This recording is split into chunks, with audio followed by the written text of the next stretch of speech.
Hello, and welcome to this Let's Play of Champions Online. My name is Rich, and the character we are playing as is Technical Issues. In this Let's Play, as with all the previous ones, but in case you're new, in this Let's Play I will be going at a casual, no-rush pace, looking particularly at the stories that the game is telling, and generally just overthinking everything, as is my wont. So I have a tendency to, point out something odd that I notice and then spend 5 minutes talking about it, not progressing the gameplay at all, or spend 10 minutes complaining about something entirely unrelated to the game, as I have done in the past. Whether it will happen this time or not, I don't know. We'll have to see. I have received some post. Auction not sold. Splendid.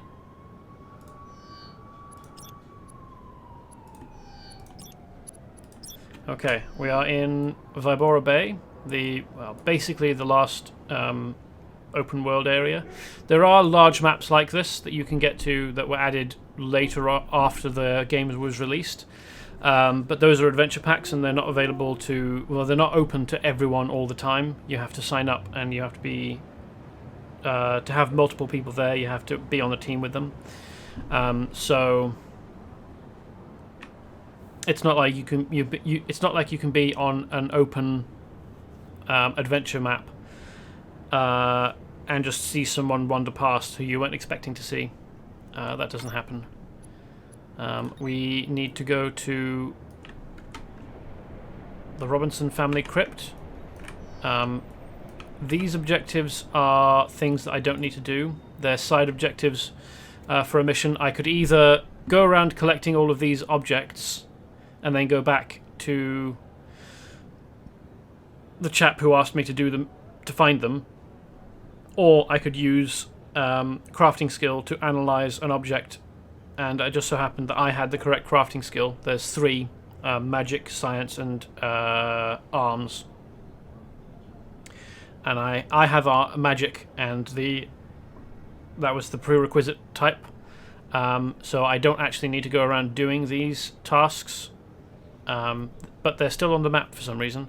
The rest after this is hand-ins, so there's 2 hand-ins here, or perhaps more. Looks like 3, and then another one over here. Now, if I manage to get to this mission on a previous character, I don't really remember it. Apparently we are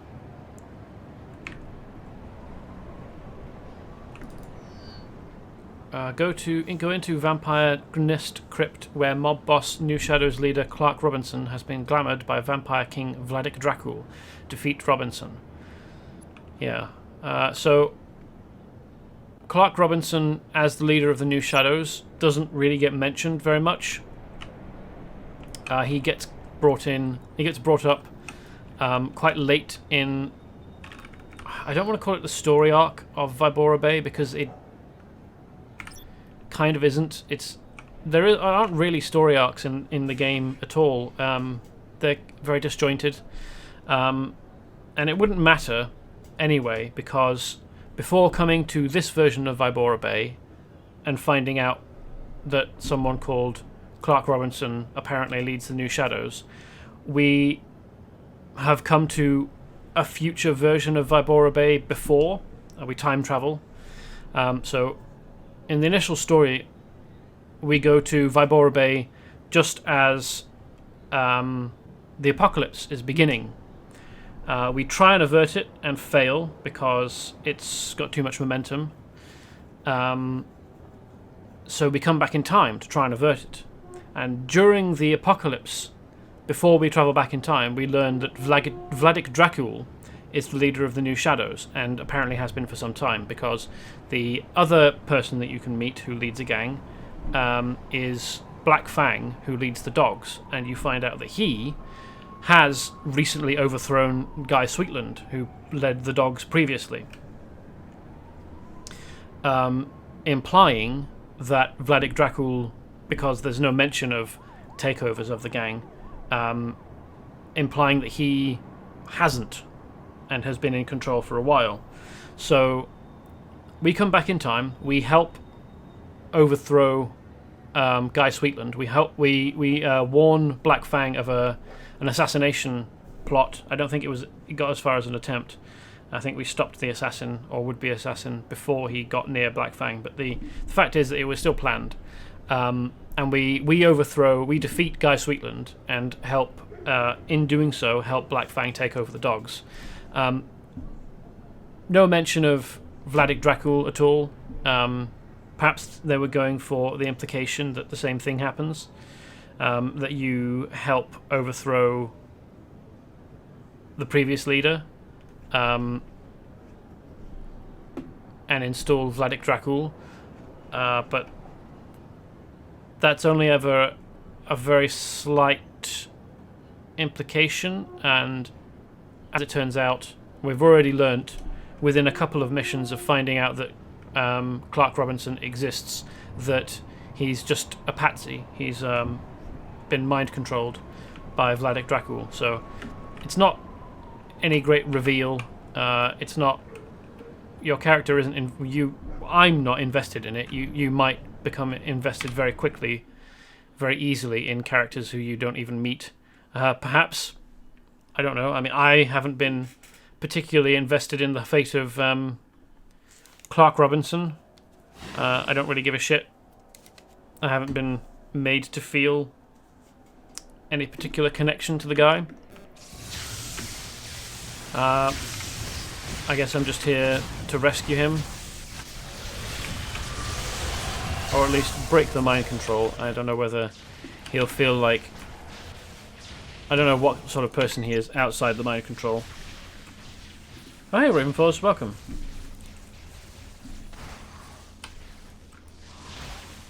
Oops. My character has disappeared.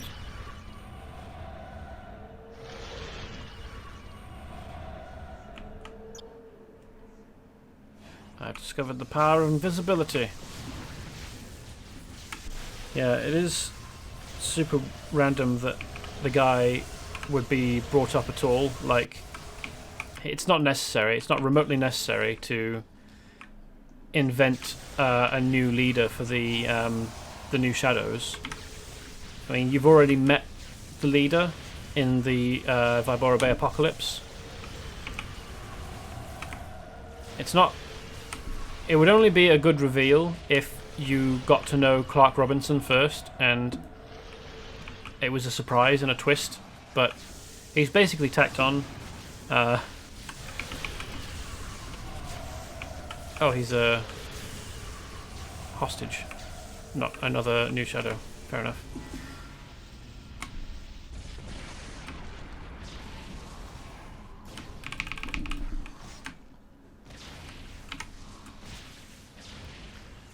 So, finding out that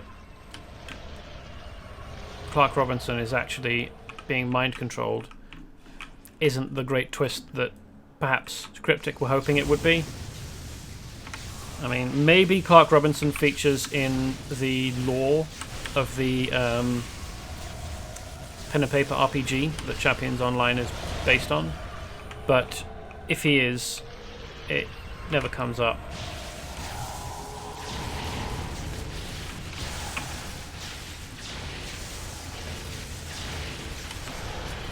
Maybe in the RPG rules, he's presented as the leader, and so finding out that it's actually Vladik Dracul is more of a surprise. Like, it's supposed to be something that the DM or the GM or whoever's running, whatever the term is for whoever runs the game, maybe it's storyteller, I don't know. Maybe the GM is supposed to play it up, or is given the option of making it more significant so that it's a bigger reveal. But the fact that you meet Vladik Dracul before you hear any mention of Clark Robinson's name, just entirely spoils even the small amount of surprise the twist could have brought. So this script, unlike the earlier ones that we've encountered, is much cleaner, I'm noticing. So presumably these vampires, because it's their main hideout, keep it cleaner. Or maybe it's more recent, I don't know. I mean, they certainly don't keep their clothes cleaner. This guy's still in his tattered old cloak. These low-level vampires, feeders, they remind me of nothing so much as What We Do in the Shadows.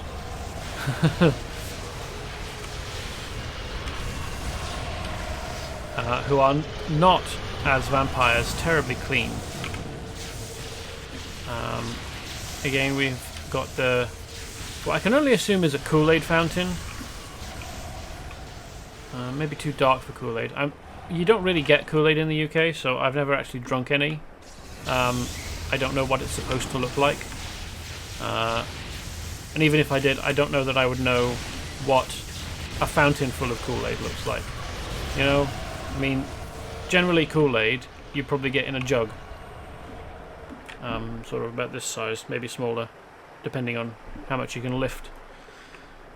So, large quantities like this, maybe it looks different when it's in a huge quantity. I may never know. So, I mean, these fountains, I've already complained previously about the fact that really they just look tacky. They're not impressive at all.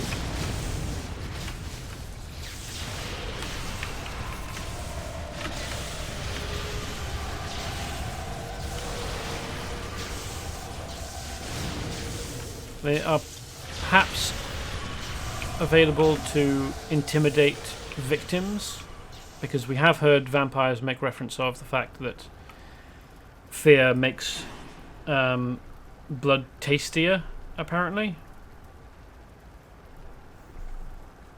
I'll have to take their word on it.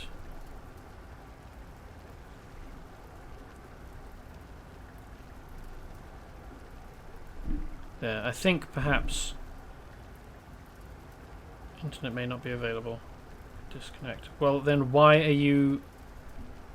Maybe try attaching to this Wi-Fi network. The ongoing travails of my tablet attempting to connect to Wi-Fi that will let me look at chat. Okay, let's see how long that lasts for. Apologies if I have been appearing to ignore you in chat. It is in fact once again the case that I simply could not see. The last thing I saw was Ravenforce reacting to me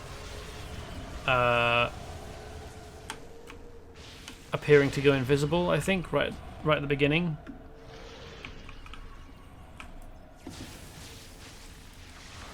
Of this map, I mean.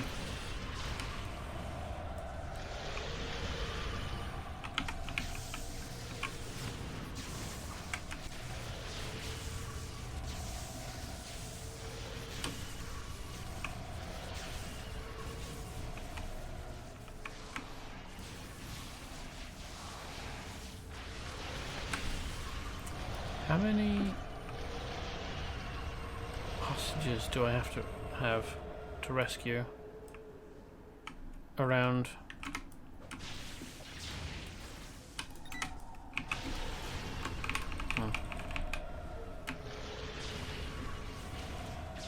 Didn't protect myself quickly enough.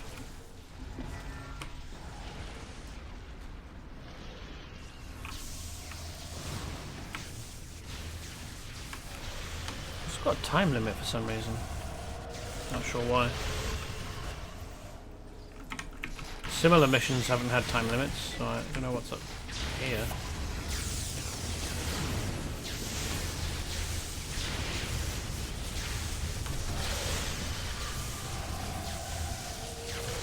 Maybe that's the time before Vladik decides to eat Clark Robinson, I guess.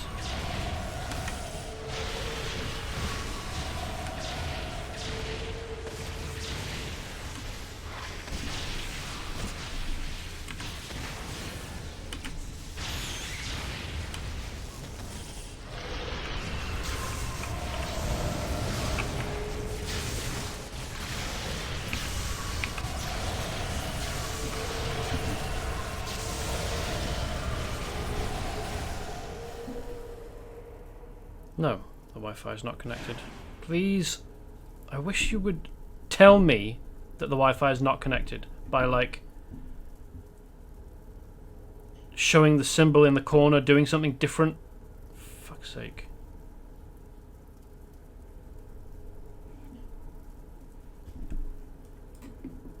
Or it'd be nice if the Twitch app would say something about not being connected.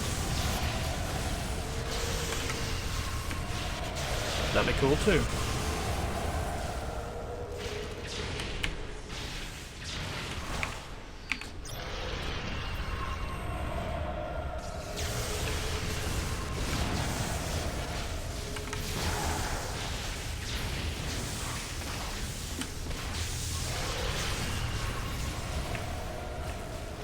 What do I leave behind? Ah. One until recognition. Oh, has he got bandages on? Don't run towards the vampires. It'll suggest to me that you're not actually a hostage. I mean, there are people who have a fetish for being fed on by vampires. I mean, if that's your thing, fair enough, I guess. It's a bit risky with real vampires. Might not be able to trust that they won't just kill you.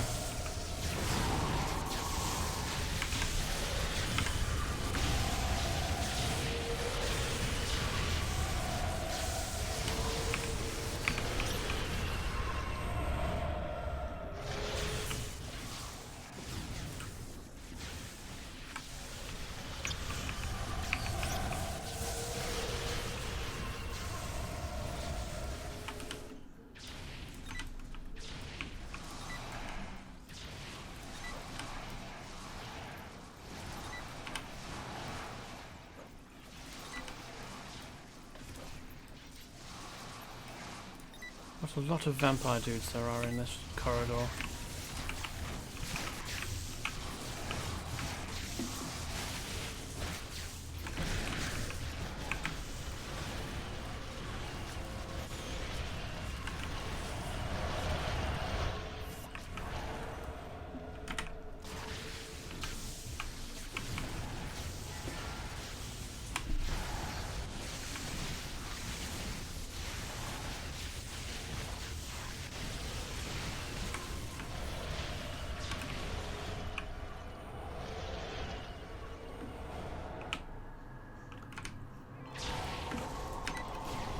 No, that's a lamp, not a vampire.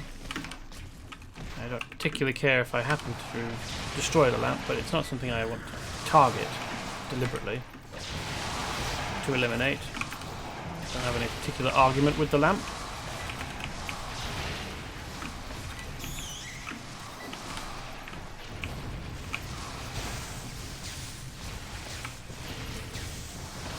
For all that I am wantonly destroying the rest of the furnishings.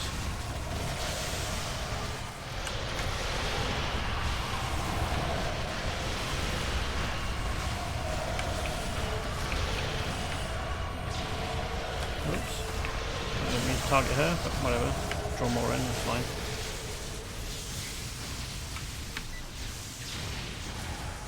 Or him, perhaps. Not absolutely sure.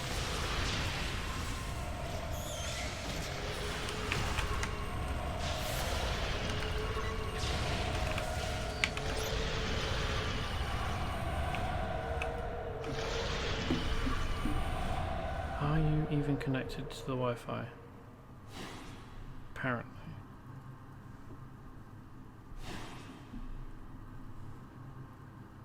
Once again, I have to apologise if I'm not reacting to the chat. It's not because I'm ignoring you, it's because my tablet on which I'm looking at the chat, or trying to look at the chat, just sometimes doesn't fucking connect to the Wi-Fi and doesn't tell me when it is or isn't connected.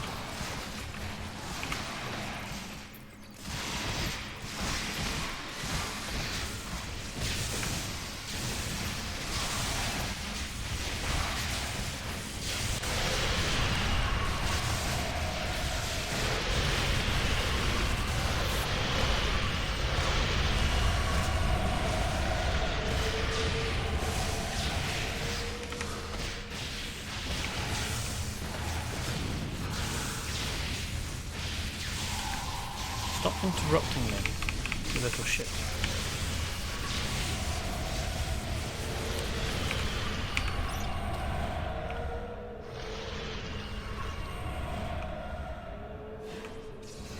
Hopefully this is the last room, or I'm running out of time. I think I had 20 minutes to start with, so it's wild that I've been here for 15 already.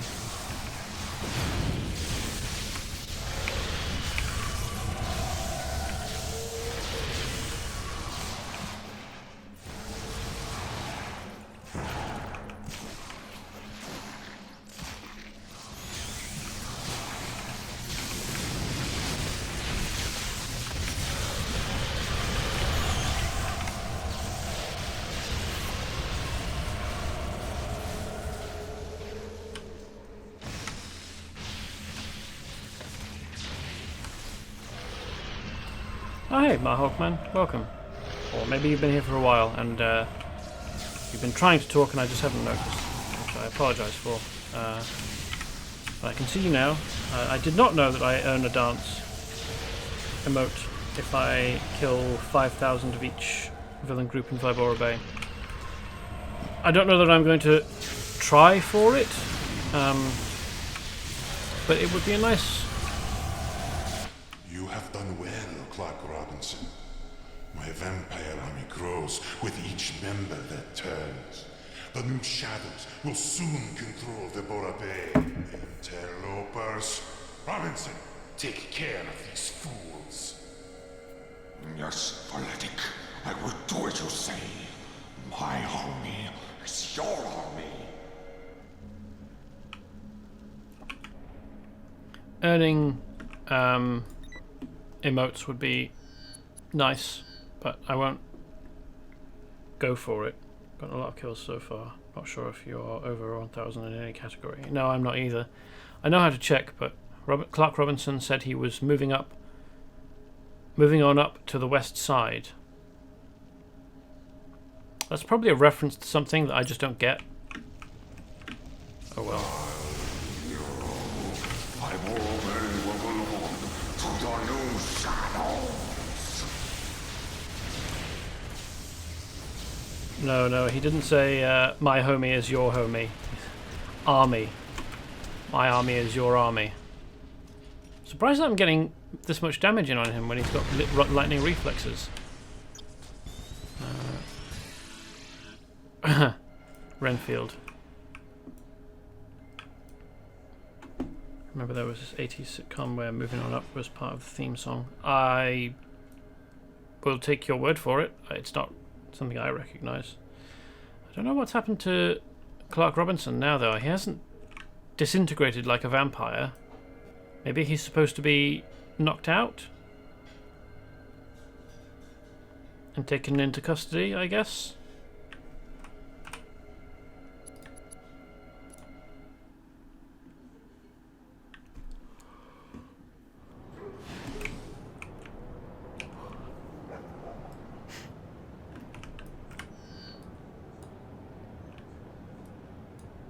I think we'll hand this one in first.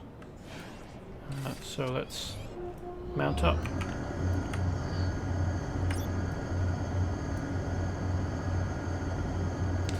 He's supposed to be mind controlled, I wasn't sure whether he was a human or whether he'd been turned into a vampire or not, but it doesn't appear as though he has been, unless we haven't done enough damage to kill him, just knock him out. But having said that, all the other vampires that we defeat disintegrate into ash, in quite a cool effect actually, which implies that they fully die. So up to crime fighting, technical issues. Joyrig checked in with me a little... Oh, why did you wander off? Joyrig checked in with me a little while ago and said you'd rescued him, technical issues. Thank you for bringing him back. And that's that from her. I suppose Robinson might be...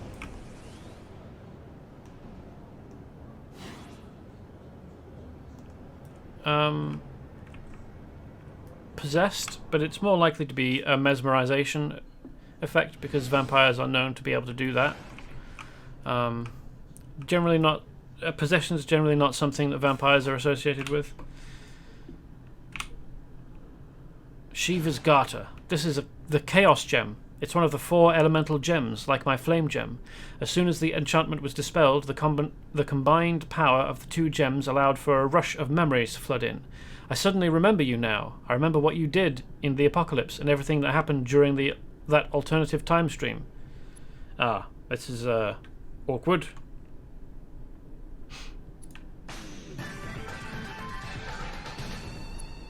Caliburn, baby burn.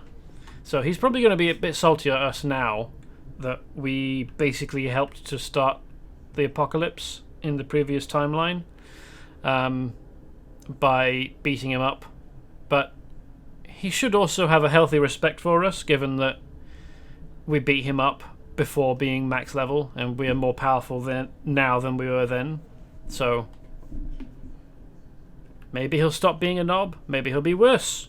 Who knows? Now that we have 2 of the 4 elemental gems, we need to locate the final 2. Thrakiel has a powerful, unholy flame that he uses to create new Nephilim. We can use that power. He's tucked it in a pocket of the Clyphothic realm and thinks it's safe. I've got to bond with the Chaos Gem, but take my Flame Gem. It will let you travel into the Clyphothic realm. Why would the Flame Gem be capable of allowing that?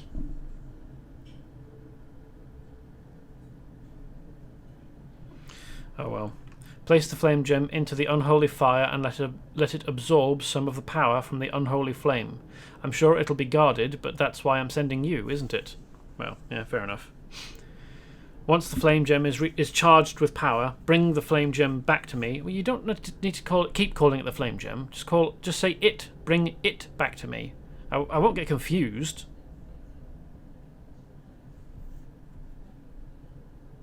Huh. Which time was I dealing with Kevin Poe there? And welcome, by the way, Captain Patriot. Was it the first time or the second time? Because the second time, it took much less effort to deal with Kevin Poe the second time, because I'd gotten much more powerful and he hadn't really. I think his level had increased, but I outpaced him so much in damage, it was almost immediate as far as I can recall. I think I was probably complaining about him as well, quite a lot. Because Kevin Poe is a knobhead. Anyway. Once the Flame Gem is charged with power, bring it back to me. I'm not going to get confused about what you mean by it. And I'll use that power to track down the remaining elemental gems. You can find the point of Clyphothic transition in the ritual courtyard east of the Trismegistus Council building. Okay. And these are repeatable missions, which I have already done, so I'm not going to repeat. And then this is obviously supposed to be something second time around with Brianna missions. Oh, okay, fair enough. That's probably close to the most recent... That's probably close to the end of the... yeah, the most recent of the VODs that I've uploaded. So this mission... Well, it's a daily, so it means it's repeatable, but it assumes that you are... that he has become Archmage already, or Archmage. So this is obviously supposed to be happening after we've completed the Caliburn, this arc here, with helping Caliburn gather the gems and then become Archmage. So I'm glad you were able to save him technical issues. Now this is a case where I think being more specific would help, unless we're talking about founding amphibian. Right, okay. That's just saying I'm glad you were able to save him is a bit broad and general, but because it's the end text of the Finding Amphibian mission, I guess we can assume it's Amphibian who we found and saved. We are definitely going to need his help if we are going to prevent the apocalypse. Thanks again for your great work. I mean, I don't know that his help will be... his presence will be unhelpful, but I don't know that I would say Amphibian would be that much help. I mean, it does appear as though he has super strength, which is nice, and another person available is good to help, but I don't know that he's necessarily... Oh right, I've also got to return to Jury Rig as well. Okay. Yes, Captain Patriot, good idea to get something to eat if you feel that your blood sugar is dropping or too low. So yes, have a nibble on something. Good idea. Kind of stalled a little bit in uploading VODs because I'm thinking about... I'll talk about it after I've read this. Well, I guess that's that. Robinson is out of the picture at least. Dracul seems nasty, but that isn't anything new to you, right? Technical issues. We'll have to keep our eyes open for him. We'll have to keep our eyes open for him, though. It's been great working with you. And that's it. No more working with Jury Rig. So I'm planning on adding, making use of some of YouTube's behind the scenes, like content creator or uploader tools, because you can add... I mean, you probably will have seen them on other YouTube videos. You can add windows with other videos over the end of a video that's playing on YouTube, and I'm thinking of doing that on my videos so that you can just click on... I think I want to add previous and next video, so that if you've found my Let's Plays at number 10 or whatever, you can click to go to the next one, or perhaps go to first. I haven't decided. I don't want to overload the end of the end card of a YouTube video, so I don't know whether to... Because part of me wants to have first video, previous, and next. But I suppose I could link to a playlist, like the full playlist. And if I was linking to the playlist, would I necessarily need to have next video? Which I would only be able to add after I'd added to the next video. So I guess I could just do the one video. So basically what I'm deliberating over is I'm going to create a graphic image for the end so that the videos aren't popping up over footage from me and the game. And I just need to decide what the design is going to look like, what it's going to consist of, so I can actually come up with a design. So that's why uploads have stalled, because I want to add a new element and I just haven't, which I would need to add whilst I'm editing the video. I wouldn't be able to add in, well, I might be able to add in with YouTube's editing software, but I don't trust it. I don't want to try it, because as with everything, if you're adding in lots of new functions,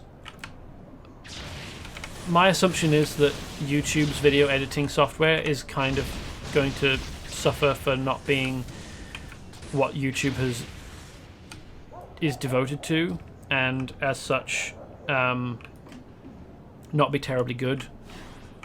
So I don't want to go back over previous videos that I've already uploaded and edit them with YouTube's editor to add in about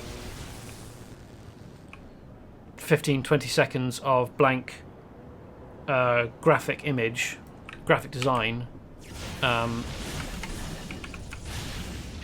So I want to add that whilst I'm editing videos, and I'm basically up to the videos that I've uploaded. I don't have any more edited that I haven't uploaded, I don't think.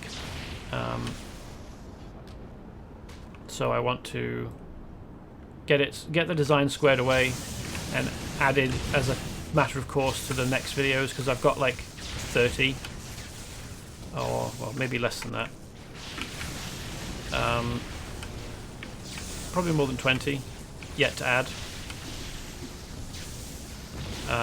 yet to upload. And I'm also thinking about maybe adding an intro. I just don't know what I would add as an intro.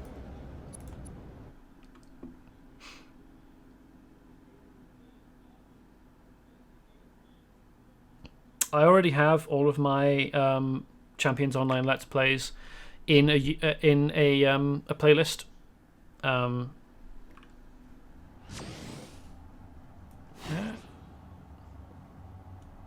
Oh, right, I see. I don't know why we've been transported out of the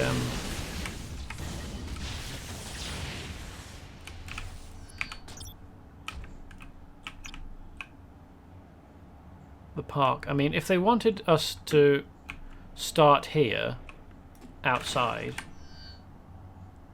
you'd think that they would have made this little area here the place where you use the flame gem, rather than it just being anywhere in this courtyard.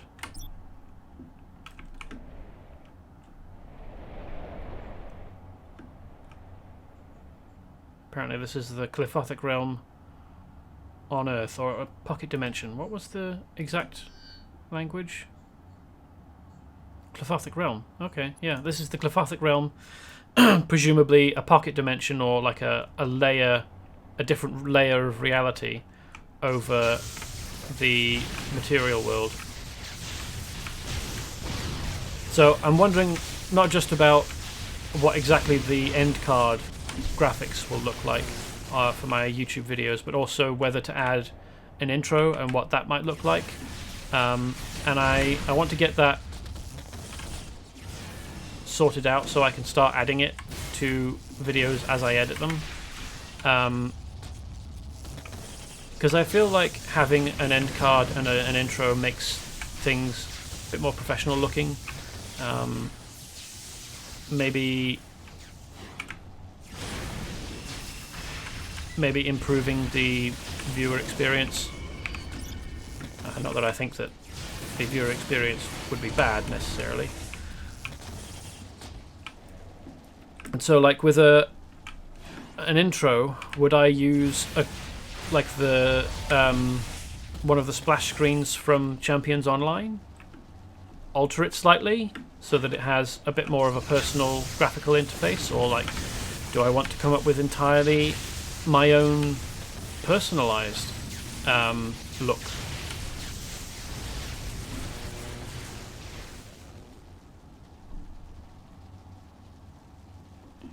Yes, this is like a side version. It's like dodgy. This kind of feels like the upside down version of VB.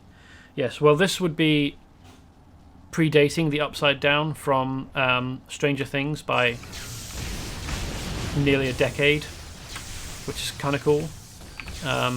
But this whole idea already existed in Dungeons and Dragons, because in D&D, regular cosmology is that there's the material world, and existing in the same space but in like a separate layer of reality, so that you've still got like structures, and even you can still sometimes see people over the prime material plane. There is the astral plane, and you can shift to the astral plane and still see people walking around and see buildings and plants and stuff, but you can't interact with them directly.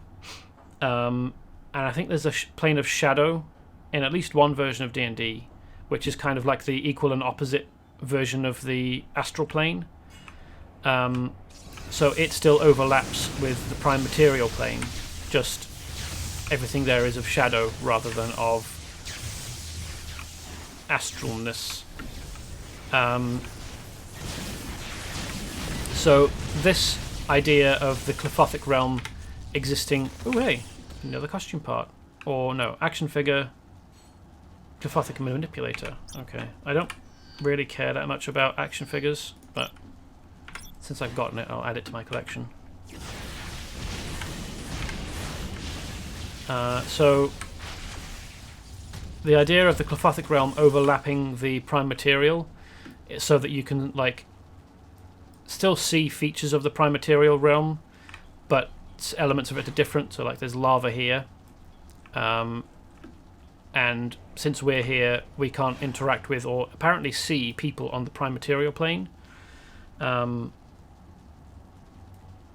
But it's not a new concept, basically, and it's a cool idea. I really like it as a thematic thing to add to a world. In Champions Online, there's multiple universes and gaps between universes. I think this isn't an actual universe in its own right, but a crack in the boundary between two universes. I usually use a scan from the mission I'm playing when I upload STO or CO. CO has several different material realms, but it also has non-material planes. Yeah, this looks like it's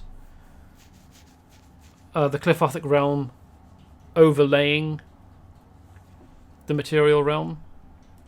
But yeah, with YouTube videos, I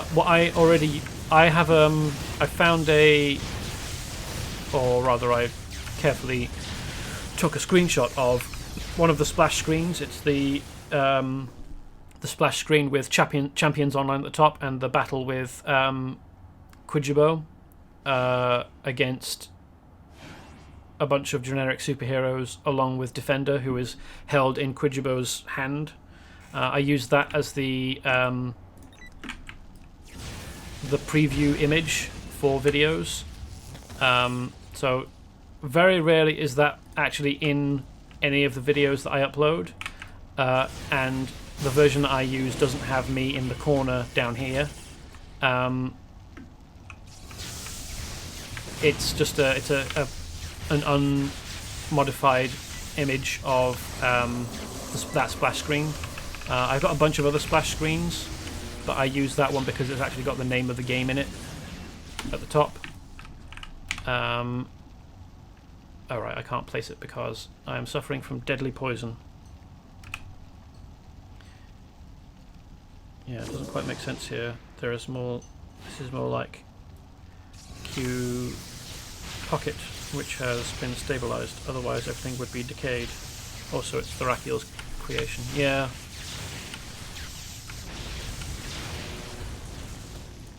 Well, at least I don't have to protect a destructible flame gem. Oh, well, apparently I do need to defend the flame gem for probably 3 minutes, wasn't it?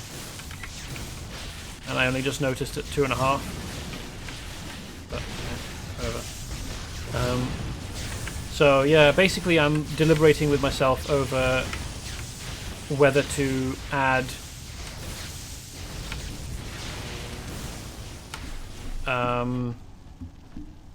some kind of intro over my videos and what that will look like.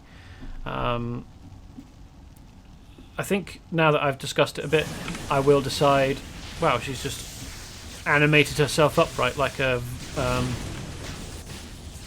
don't even want to say like a vampire, because the only time I've seen a vampire do that was in Dracula Dead and Loving It with Leslie Nielsen and Mel Gibson.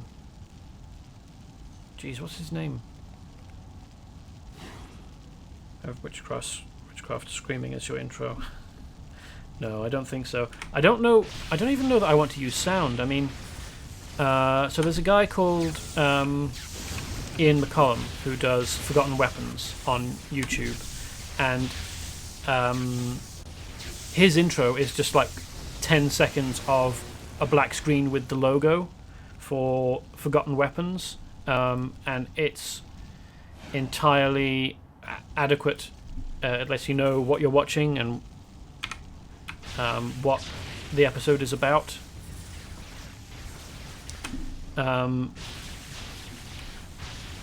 And I know that my intro's not going to be terribly long. It always bothers me when people have intros that are like 30 seconds of kind of cruddy font saying some kind of studio presents with like music over it. I don't think I'll have music, and if I do, I don't even know what music to use. It doesn't want to be a song. It wants to be like it would want to be like a sting of music, like just a couple chords or something.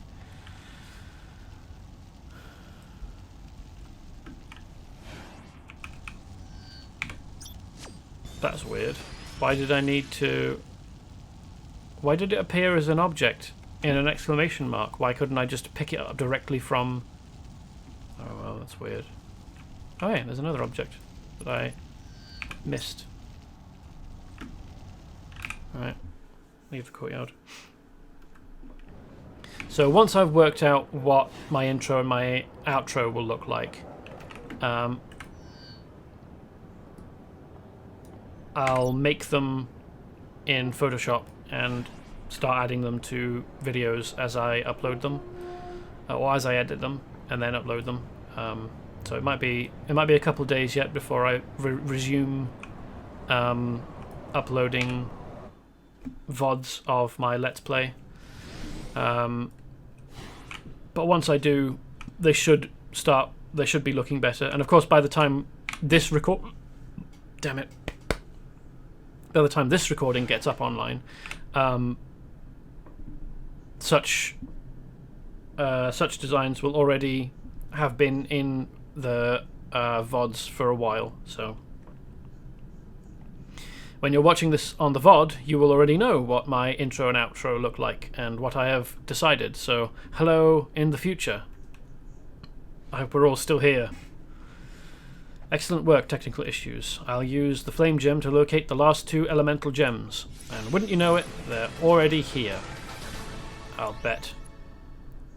Although, to be fair, Thrakiel had already collected the other 2, or even the other 3, by the time of the Vibora apocalypse. So, I mean, it makes sense that the other 2 stones would be somewhere in Vibora Bay if Thrakiel had already been assembling them with the intent of destroying them, I guess, to make sure that no one could stand in his way. Still playing hero, eh? Good for you. Well, of course I am. You saw me like 5 minutes ago. And there shouldn't have been anything about me 5 minutes ago that made you think, no, maybe she's going to give up being a hero. Like,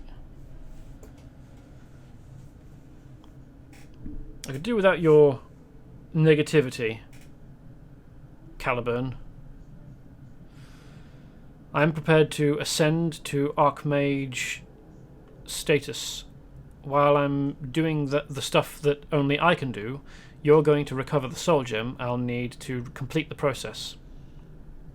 The Trey Kings recently became very powerful and very quickly, and I'm sure you've noticed that they are freakier than they used to be. Well, actually, no, I haven't. I didn't see the Trey Kings before they started mutating with Clyphothic energy.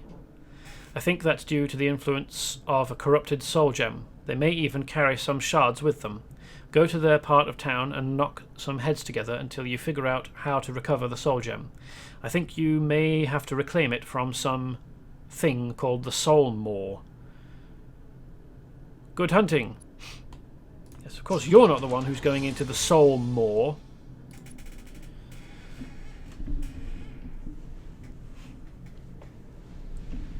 It is convenient that he's gotten his memories of the alternate timeline, so he knows everything that he needs to do solo, so we don't have to go around searching for those spirits that we found.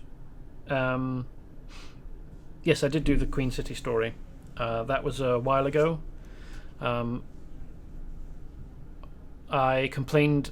That was the first time that I complained about Black Mask's stupid costume. Given the fact that she's an ordinary human. If she was super resilient, it would be a fine costume. Oh, do you actually see them? The uncorrupted Trey Kings are only seen in the Queen City story. Huh. I guess I didn't notice them. I was focused entirely on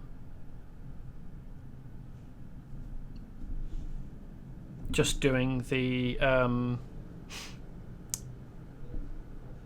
story arc with the multiplying man. I can't remember what his name is.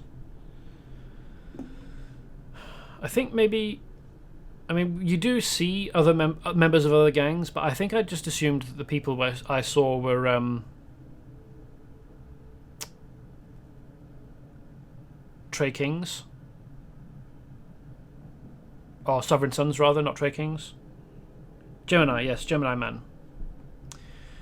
With a little extra juice from Thorakiel's unholy flame, I was able to locate the Earth Gem. It's held by an evil druid named Carnagorm Stoneblood. You're going to summon him to Vibora, or rather, to the Clyphothic realm nearby, where his powers will be weaker. Have we heard mention of Carnagorm Stoneblood before?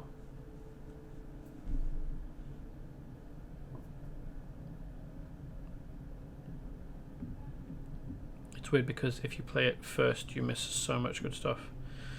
Queen City is pre-corruption for most gangs. First reference in story, but he's an alert villain. Oh, okay. I felt like I'd read the name Carnagorm Stoneblood before. I just couldn't remember where. I guess he's an alert villain. Apparently not on...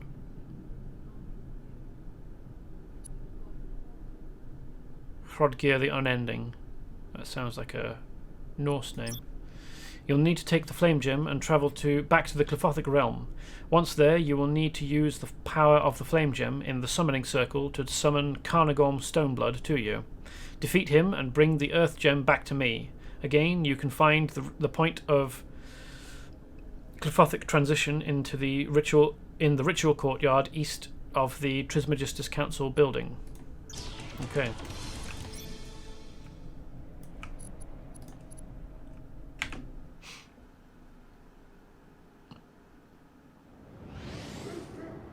He's pretty horrific in lore. Yeah, it's not a fun-sounding name, is it? There's dozens of villains in the alerts, and yeah, Hrod is a Viking, alright. So we need to beat up Trey Kings until they spit out shards of Soul Gem, or beat them up and find out where to find the Soul Maw, I guess, and then go into the Soul Maw and Soul Maw! Maw! Hey Maw! Soul Maw! Find the Soul Maw and enter it.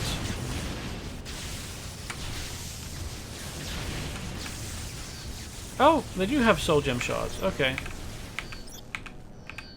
Wonder how many we'll need. Oh, 30. Jesus. Okay. Let's hope the drop rate is 1-to-1. Otherwise, this is going to be tedious.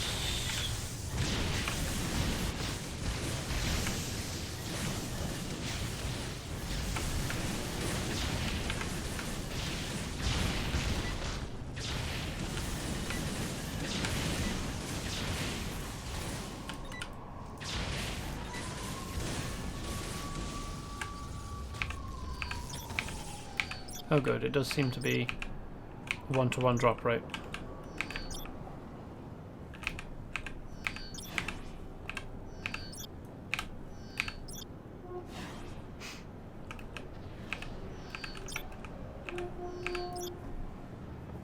His hands are perma-stained red in lore because of how many people he regularly sacrifices to the old gods. Wow. Looks like soul gem shards. Drops are better than 50%. Yeah, it seems as though it's 100%, which is nice.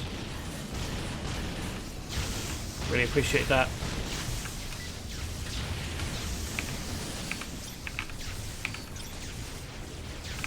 As opposed to previous drop rates, which have been somewhere in the region to... Well, I mean, what would the drop rate have been? Like 25%? 20%? Although you could, in one drop, get 3 or 4 of a thing that you were looking for. I much prefer this version. Or even if it was like 75% and you got 1. Like, I would rather that than maybe you won't get any, but maybe you'll get 3.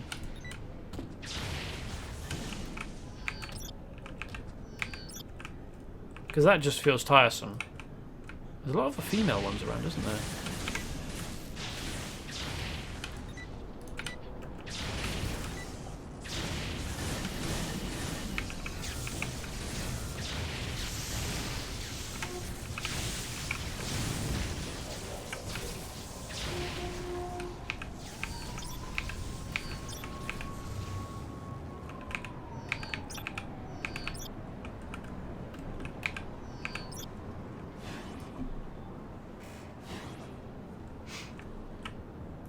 Yeah, consistency is definitely better.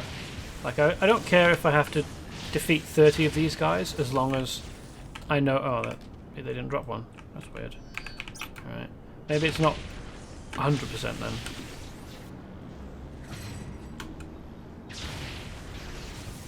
But I would prefer knowing I've got to defeat like 30, 31, 32,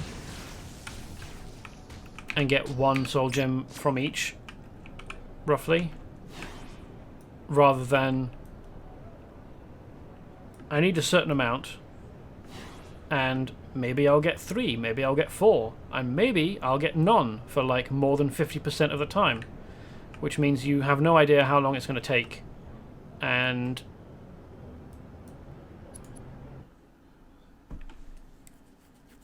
every time you don't get any at all, it's like a, well, it's not like a slap in the face, but it's not fun.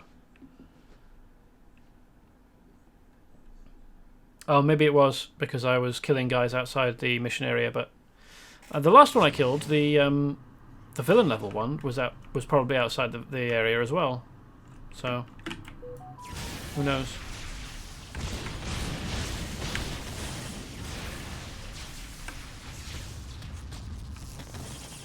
I need to clear out Trey Kings, prepare the ritual site. I've already used the flame gem.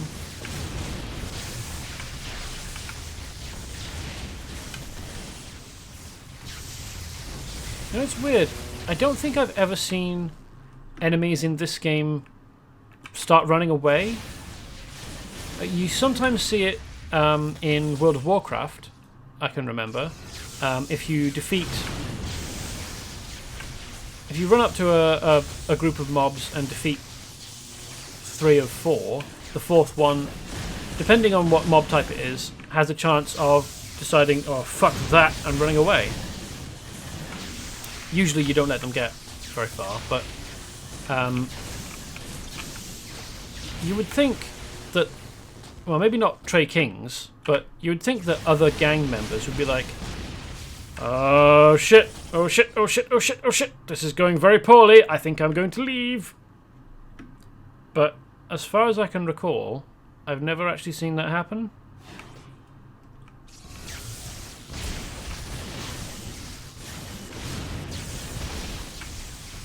I mean, it's not even a question of being scared that they'll die. They probably just, like, if it was purple gang members, for example, maybe they'd just be scared of being captured and going to prison. I mean, that's an entirely legitimate reason for people to want to run away, and yet it never happens, which I think is a bit odd. They can't all be completely confident that they'll defeat you, especially not after they've watched you defeat 4 or 5 members of the gang already.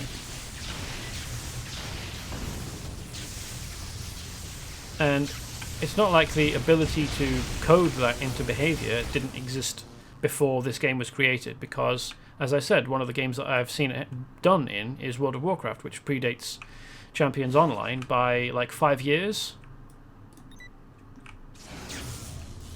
So it's certainly not new. Or it certainly wasn't new at the point that this game came out. And it's definitely not new now, given that we're 16 years ahead of the release date of World of Warcraft, which I think was 2004. That's what I'm saying.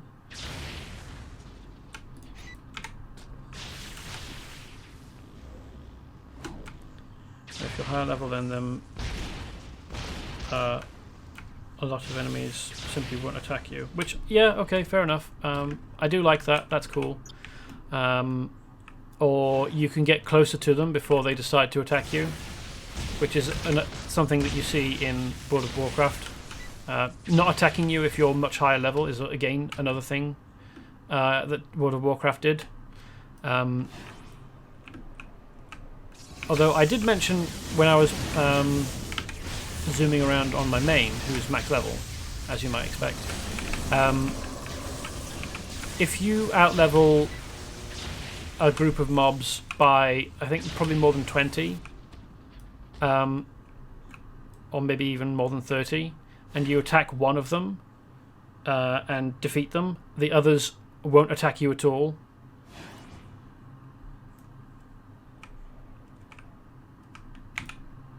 Kenagom Stoneblood.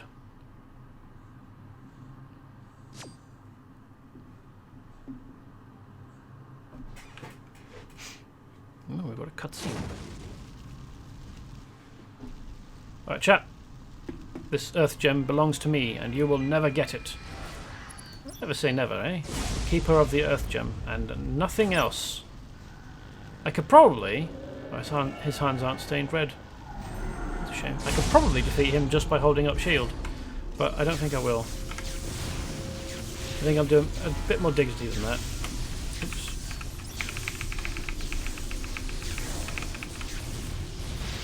How do you feel about Gigabolts?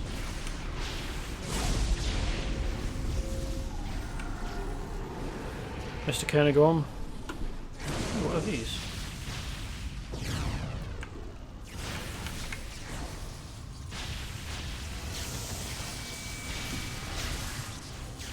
You don't stand a chance, he says to me, on less than a third health, and me basically on full health. Yeah. A lot of bravado there, but I bet he was absolutely bricking it. Apparently Kernagorm likes being electrocuted with Geiger Bolt. Apparently. Alright, I'm supposed to be here. Okay. This is a pretty significant courtyard, it appears.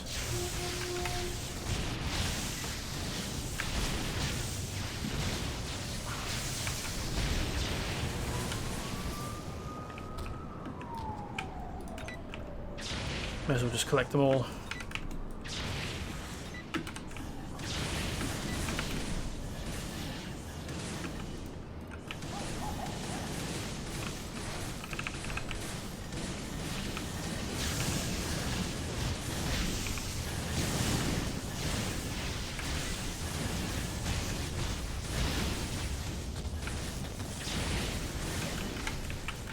I mean, lightning does earth itself in Earth, as the phrase would suggest, but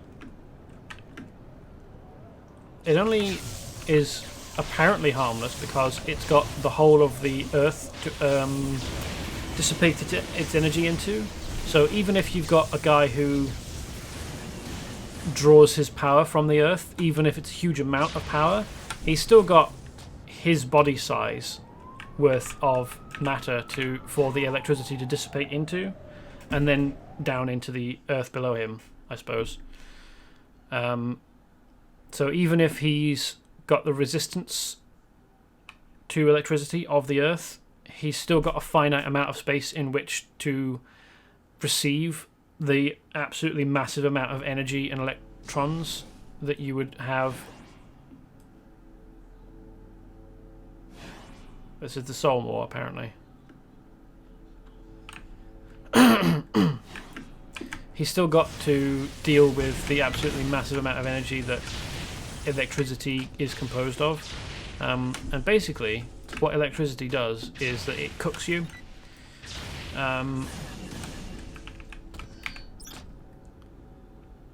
It's the friction of the electrons, you see. And when you have that much heat applied as quickly as lightning can apply things, as quickly as lightning happens, the heating effect is kind of explosive.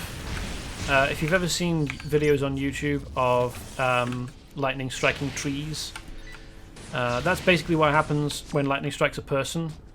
But Soul Maw is a person, or a thing, a being, not a place. Soul Maw is the demon guardian of the soul gem.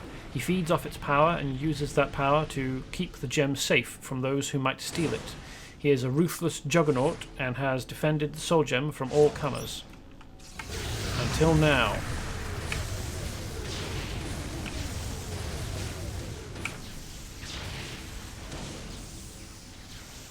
So, if you imagine what happens to trees when they're struck by lightning, only happening to a person instead, and given that people are very much less resilient than trees, you can imagine that it does even more damage to a person.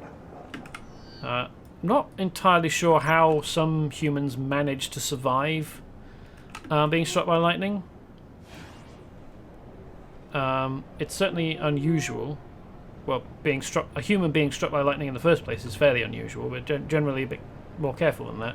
I think it's probably got something to do with the lightning finding the path of least resistance through only part of the human, like down through the bones, like down through, I guess, skull and vertebrae, or like shoulder and vertebrae, basically down the spine and then down one of the legs.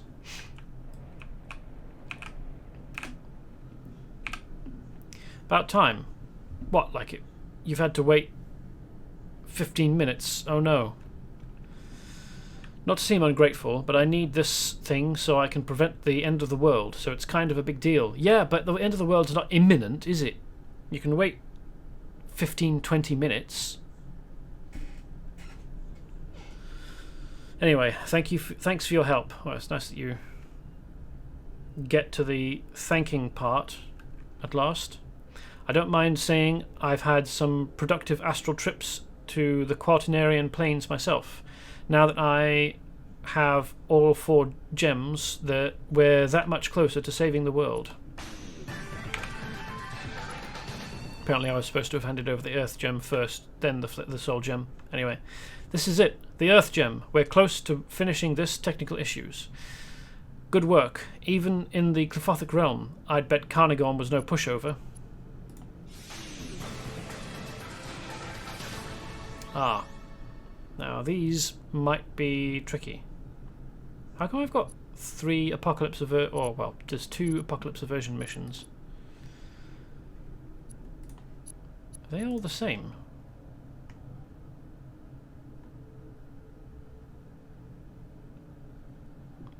As Archmage, it's a pretty simple trick to get you through the safeguards Thrakiel's placed on his temple. So presumably between handing over the gems and coming back to talk to him now, he has completed the process and fully become the Archmage. Now do you remember the Apocalypse? I don't, but the Flame Gem does. Let's make sure it happens differently this time. Thrakiel has to be stopped. As Archmage, it's a pretty simple trick to get you through the safeguards Thrakiel's got on his temple, so I can get us in. That means it's time for the big game, and none too soon. Thrakiel's gotten wind of what we're doing and stepped up his timetable. Thrakiel's plan is to gain access to heaven and hell and rile things up, which will bring about the apocalypse. Now that I've got all 4 flame elemental gems, I can keep those gates barred for a while, but that means someone still needs to take care of Thrakiel and his followers, including Valerian Scarlet and any other heavy hitters he may have waiting for us. You've put up with my crap and done more than I thought anyone was capable of. Well, at least he's acknowledging that he's put us through some crap. But now I have to ask you to help out one more time. So, are you ready to finally take the fight to Thrakiel? I'll meet you inside the High Apostolic Church. Drinks on me afterwards, I promise. So I don't know why we've got...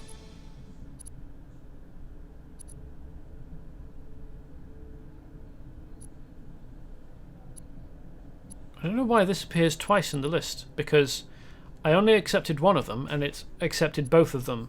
So obviously the game is confused over how many I'm supposed to be trying to do. Oh well. So it says mission requirement 5 people. I'll give it a shot. I don't know how it's going to go. I have, I think, been capable of very slowly managing 5-person missions in the past, although maybe that was when I was over level. Oh, hold on. There's a bit of lore here on a plaque next to the door.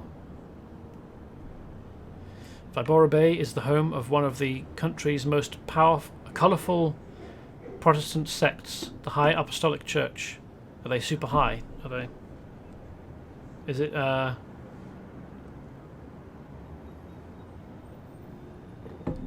420 blaze it in the Apostolic Church, is it? The style of worship grew organically after the Catholic Church began allowing new converts to practice shamanism and aspects of the Yoruba religion as part of the... Catholics and Protestants are different, you fuck!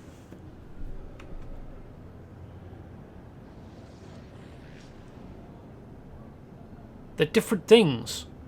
The Catholics wouldn't have any say whatsoever over a Protestant church. Oh, hey, welcome, Arclight. Hey, Arclight. Nice costume. That's presumably for the winter costume contest? Or just because it's drawing closer to Christmas. The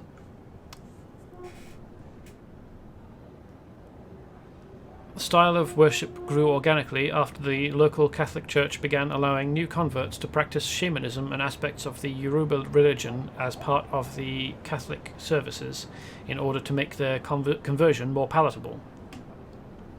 The religion didn't really catch on until Latish and Duval introduced Pentecostal ascetics, at which point the church grew in size significantly. Just feeling festive, fair enough. Today, the religious practices resemble Catholicism, Pentecostalism, and Voodoo, although that term isn't quite right. Well, thank you.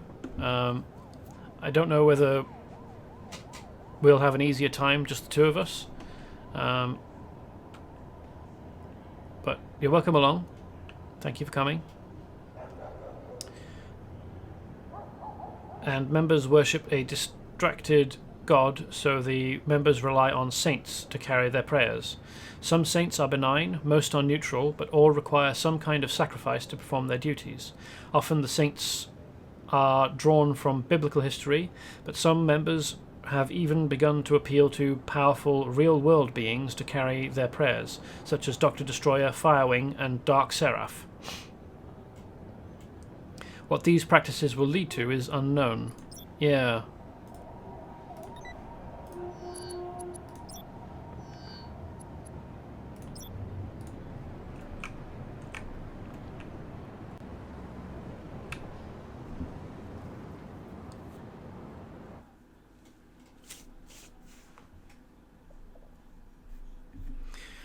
can probably manage as long as there isn't a time limit. Hello. Good to see you, technical issues. Here's the deal. Thrakiel's lair is below us. You're going to go down there and raise some hell, so to speak. I'm your mystic backup. I'll tag along astrally and get you through Thrakiel's mystic defences. You know, if the champions were ever to show up and help at any point, you'd think this would be a good time to call them in, wouldn't you? What kind of defences does Thrakiel have? I don't know for certain, but I can make a good guess. First off, I'm sure Thrakiel will have barriers that you won't be able to break down with brute force. That's why we need an archmage to storm this place. Use a mirror to channel the light of the elemental gems and tear down the barriers. Second, Thrakiel fears an attack by heaven or hell, so he'll have magic to destroy angels and demons. I'm hoping you'll be okay. It shouldn't hurt anyone who doesn't have the radiance of heaven or the darkness of hell, which presumably means that characters with celestial powers, which actually I have in Conviction, or I guess supernatural infernal powers, should have something to worry about. Make sure you stay balanced between the two, and you should slip under the radar. Ah, okay, I see. Why aren't you coming along? Thrakiel knows we're here, and he's trying to start the apocalypse.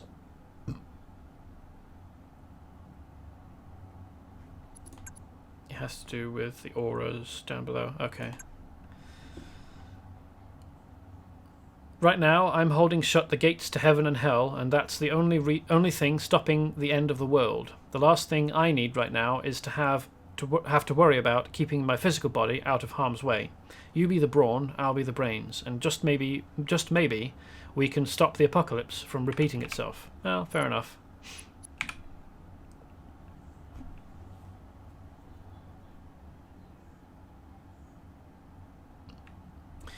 Here, and be careful. This isn't for doing your makeup. Have you seen technical issues? Does she seem like the sort of person that would wear makeup? I guess you've tangled with Thrakiel in the past, or the future. Damn, that's confusing. Anyway, you've seen that his eyes can burn. It's not quite heavenly flame anymore, but it's one of his most dangerous powers. This enchanted mirror will let you reflect his own fire back at him. As we go, I'll create pools of power using the elemental gems. While the mirror's charged with the light from the gems, you can use it to give Thrakiel a taste of his own medicine. On its own, this mirror is just a toy, so don't go trying to reflect anything dangerous unless you're bathed in elemental light. I don't know how accurate I'll be able to be. Ah, okay, yes, that does make sense.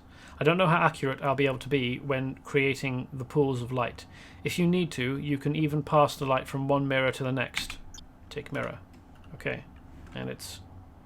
You can't see it, but it's in my...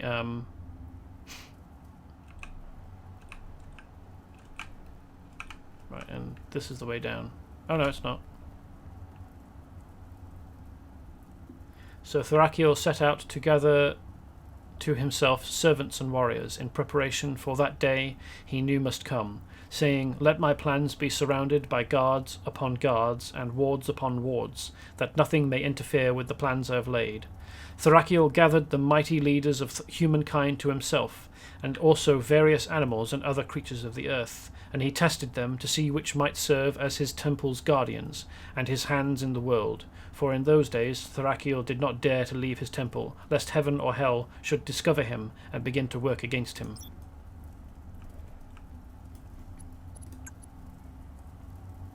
Need to take out this statue. Ah, I see. Okay, cool. So, people have been warning me. I may... Oh, hey, that's cool. If only they'd do something like this elsewhere in the game.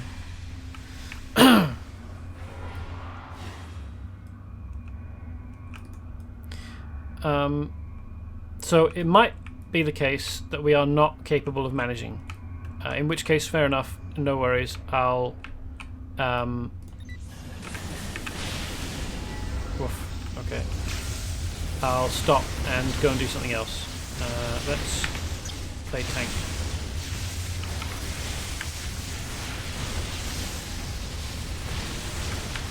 So I'm doing less damage, but I'm also taking less damage. Oh, at least they're not all super tough.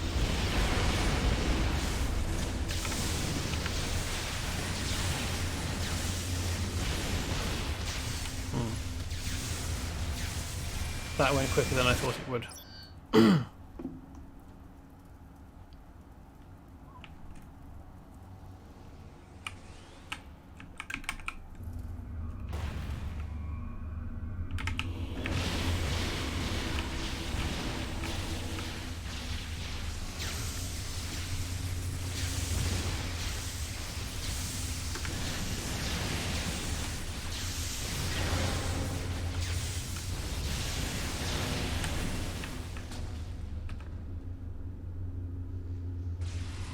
Kill the superheroes today, and there will be less to worry about when the apocalypse comes. Oh, all of them have decided to come, have they? Okay.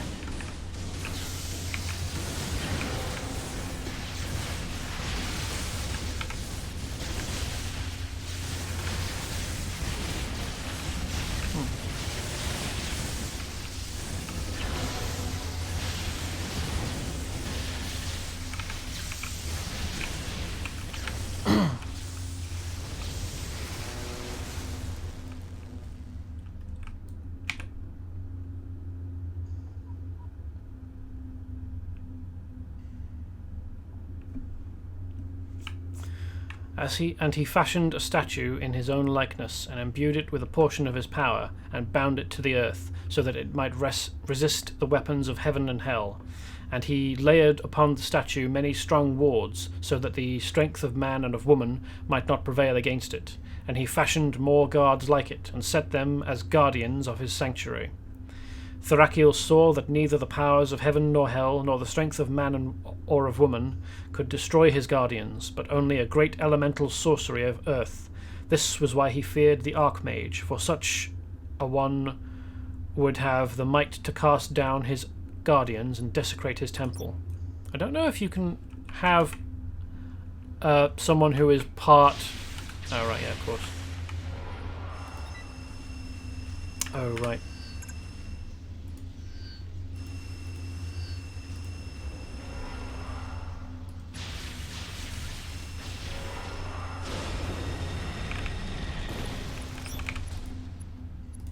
I don't know if you can have someone who is part demon have a temple that is I wonder why I appear to be stuck like this.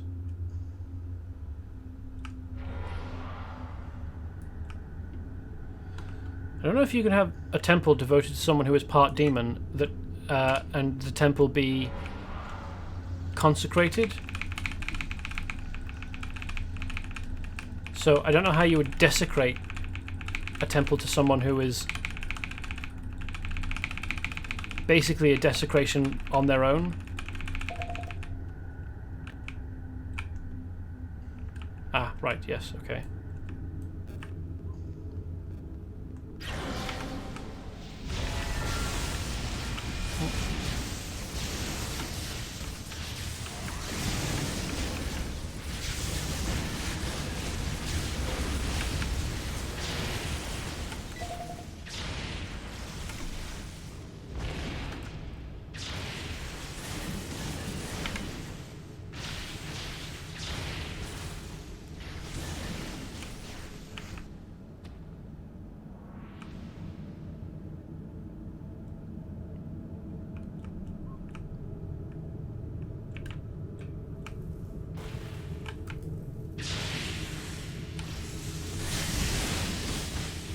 Stop that.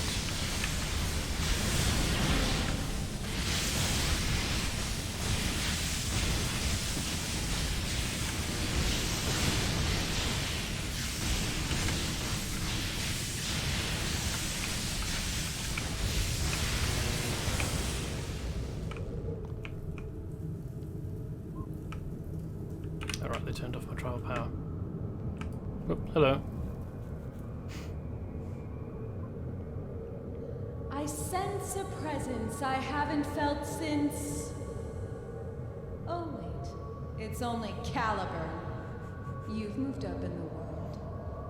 I hear you're Archmage now. But it looks like you're still playing second string to that chump Defender. That's right, I'm the Archmage. I've got enough mojo to make even Thrakiel sweat. Better clear out, Val. Things are gonna get real ugly. Seriously, when are you going to get it? You and I aren't like the rest of these sheep. All this power means we can do what we want. But no, you have to play nursemaid to this lot. Well, let's see how that works out for you. Hey, welcome Admiral Mimo. I didn't want to talk over the cutscene, but good to have you along. We're doing something potentially stupid in attempting to fight a 5-man raid. Well, fight. Valerian Scarlet is a young superhero from Vibora Bay. She has an impressive amount of mystical power.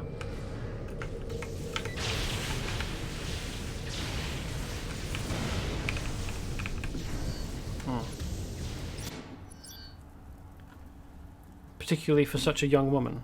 There are rumours that she's been unlucky in love. Something about another super named Caliburn. Not quite sure how I managed to get absolutely ruffle stomped in that moment.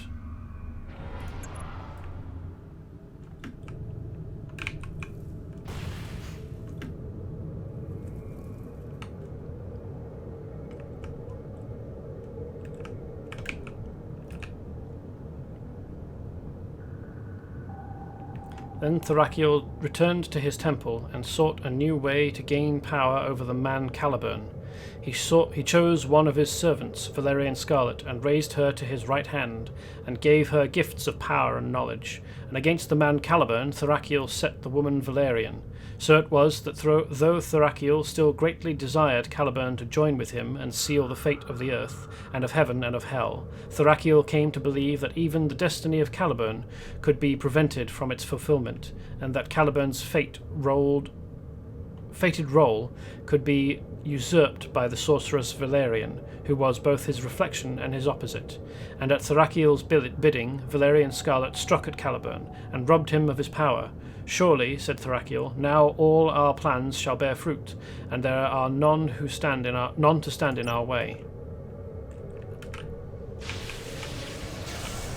Wait, come on. Attack me. Woof.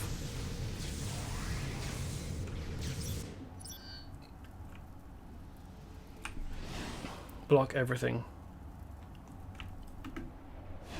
Yeah, seems as though I have to.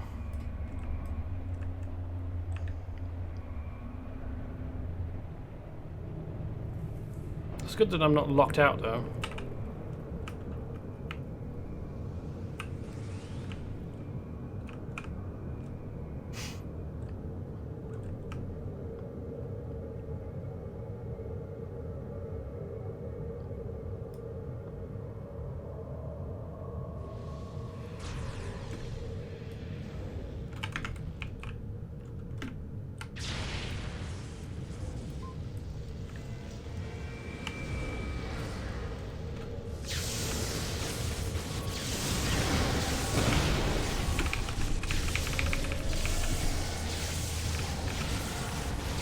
Should I be destroying any of these things? Or can I ignore them?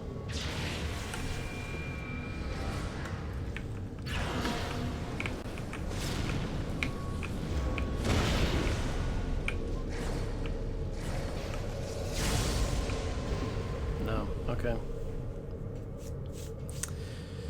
I don't think that this is going to go our way, so thanks for showing up, but I am not going to continue attempting what appears to be impossible, at least for us.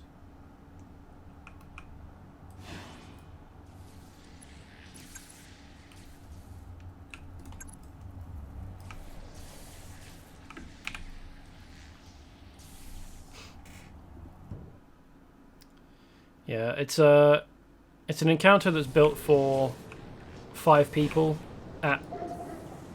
Yeah, we tried at least. We got a little bit of the story in on stream. I think we got as far as we could manage to. Healer would probably help. Some DPS, an actual tank. So I'm going to go to Millenium City because I think there are a few missions there that I can do.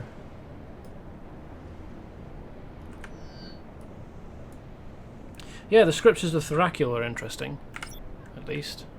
There's probably more further in that I couldn't get to, but they're quite well written.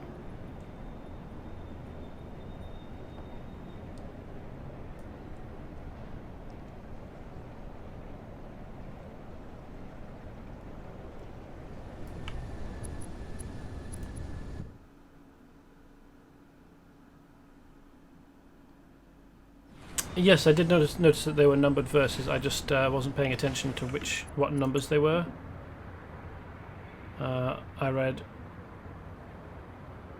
5, 9 to 11, and 7, 3 to 4, and 4, 1 to 2. Pretty egotistical writing verses about yourself. Oh hey, there's a mission over here. Let's see what it is.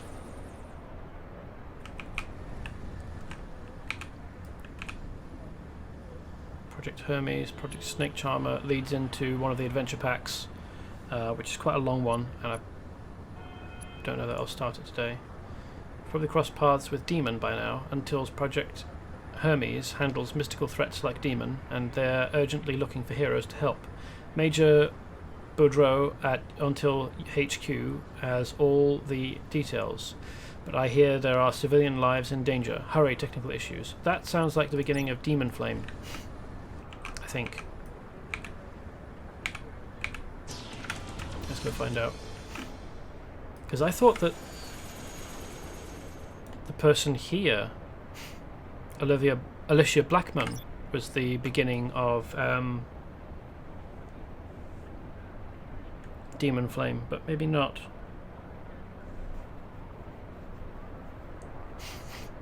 I might also have a go at, I haven't even discovered it, but there's an open world mission here that's called, so it's something to do with Annihilator bots or Destroids Rise Again. Oh, okay, there we go. I can probably manage this solo. I tried it with my main, who is a very, very squishy DPS, and managed one of the groups. I'll show you. Well, we'll see it when we get there. You're always welcome at the Magic Lantern bookstore. Thank you for doing your part to assist the Agents of Light in our never-ending fight against the forces of darkness. Witchcraft said you would be coming. Technical issues. Thank you. Into the scrolls.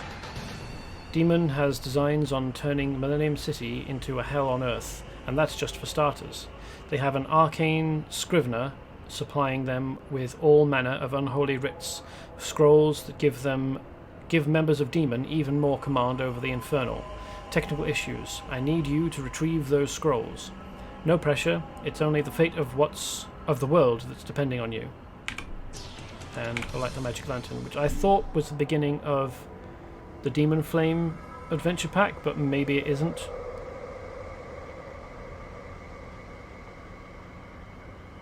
Please don't try soloing. DRA normally has a zone for it. Okay, fair enough. You need 20 plus to do DRA. Need at least 3 teams worth. 2 tanks, 2 or more healers, and a coordinated team. Preferably at least 20 DPS. Fair enough, okay. I got to the stage of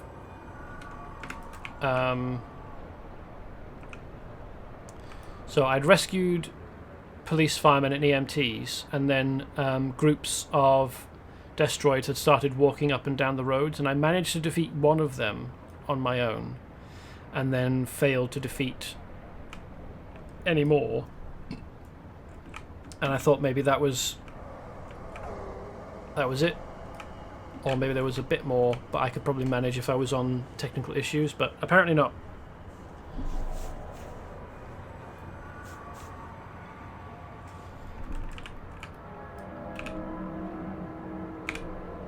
The magical energies of Millenium City are out of balance. Small portals from the chaotic Clifothic realms have opened all over the downtown area.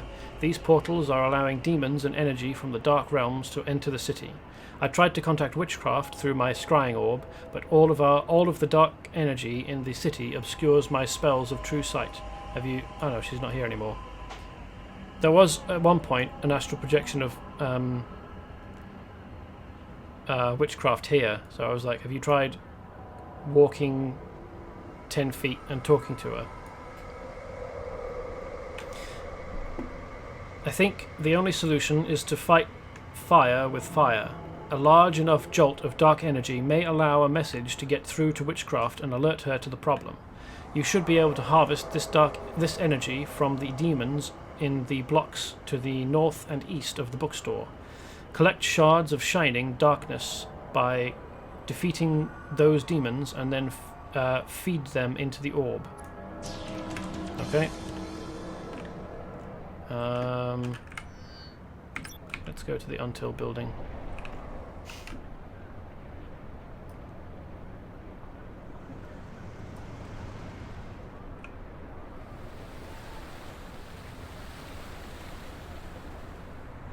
Ah, it's someone running around as Grond. That's what Grond looks like. Usually you'd find him in the Southwest Desert. But this is a player taking on the appearance of Grond for I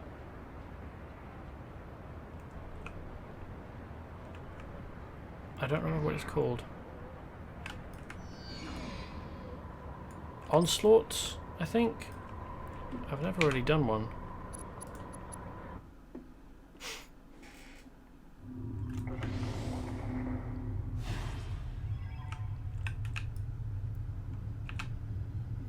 Thank you very much for coming, Technical Issues. Let us talk about how to stop Demon. Ah, yes, okay, so this is Operation Demon Flame, which I'm not going to start now.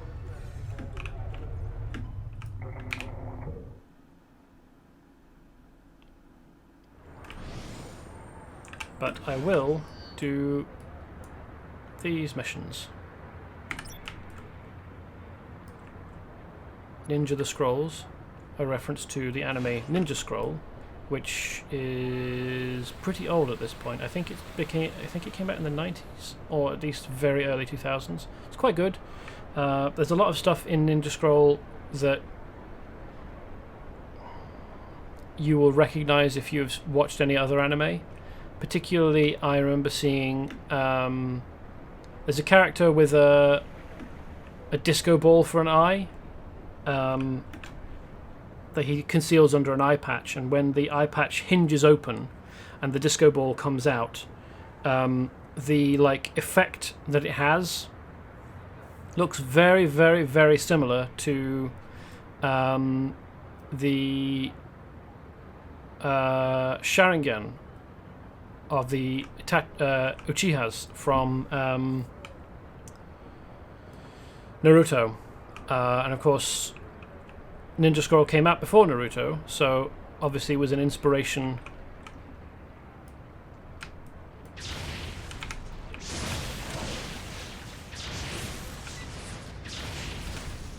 Hold on, what did I say? I meant to say Ninja Scroll came out before Naruto. I think I managed to get it the other way around by accident. Ninja Scroll came out before Naruto, and it came out before Naruto was even started being written.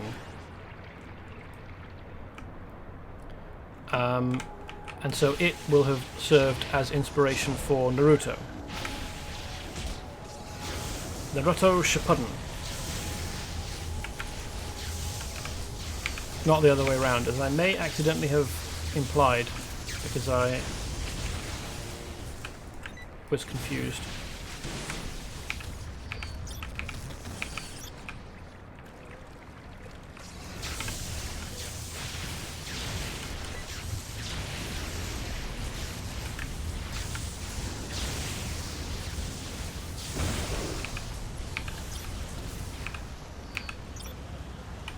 Shard of Shining Darkness.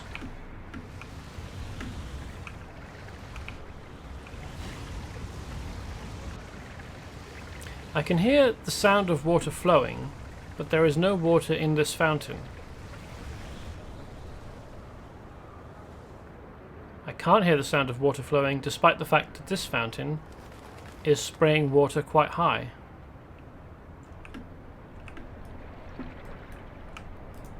Weird.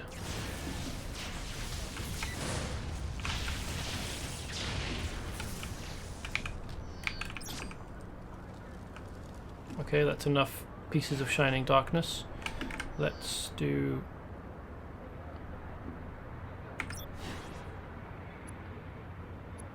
Why isn't this showing up? Collect 20 arcane scrolls from demon around downtown.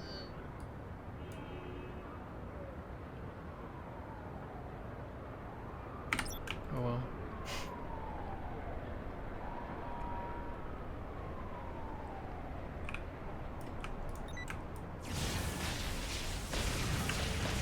I haven't gotten any scrolls from them at all so far.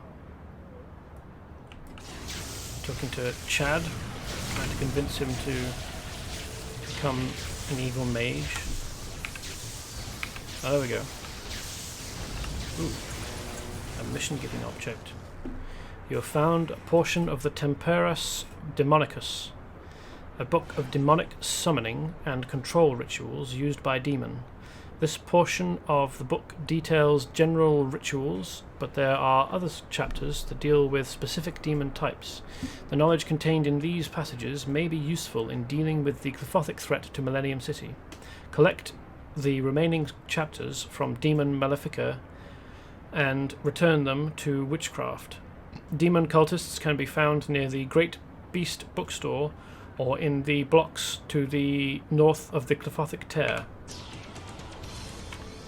Okay. I get scrolls from demon cultists, not fire demons. Fair enough. It says get them from demon, and the demons wandering around say that they are part of demon. I was like, well, fair enough. Why I'm attacking people from demon and I'm not getting any scrolls? Why is that?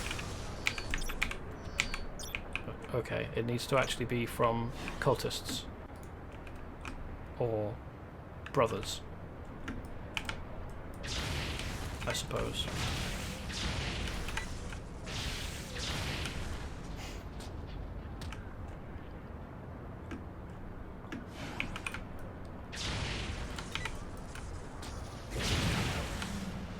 Yes, it does appear to be a random drop, and I don't always get them, which is, as we've discussed earlier, deeply annoying. Like, I got, I think, 2 or 3 from one of them. I would rather it be one drop, but... Oh, hey, what's this?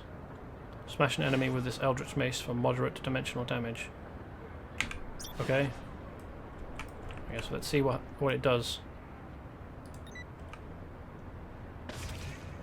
Huh. Just bop him on the head.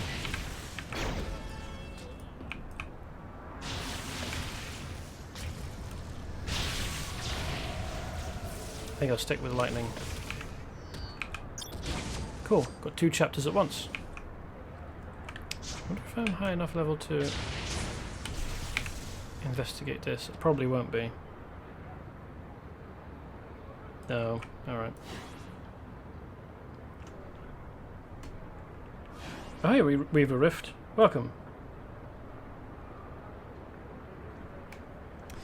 Yeah, I would rather get 1 and have like 75 to 90% chance of getting a drop, rather than maybe get 2 or 3 but have the drop chance be much lower,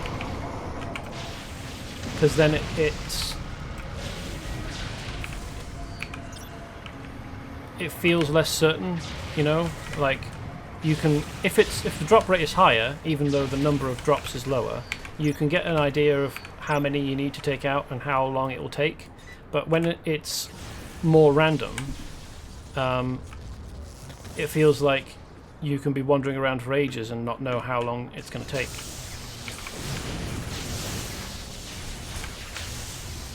In the actual tabletop game, the mace can shoot a blast also. Cool. I suppose it's worth keeping since it's not got charges or anything.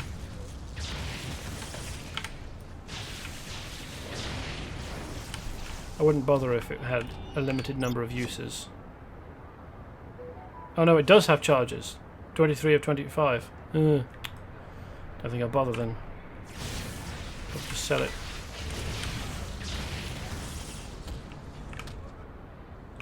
It's not like I'm short on attacks or like where did he just appear from? Oops, didn't mean to hit him. Oh well. He would have been next anyway. Probably.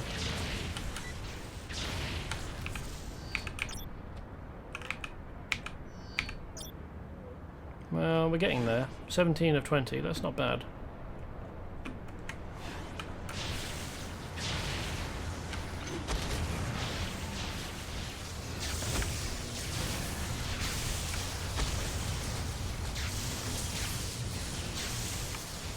Isabel, don't listen to them.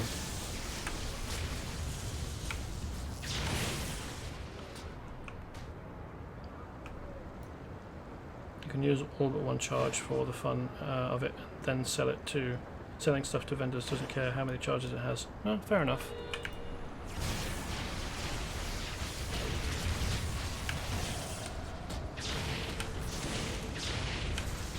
You know, you'll be shocked at how little demonic power will help you.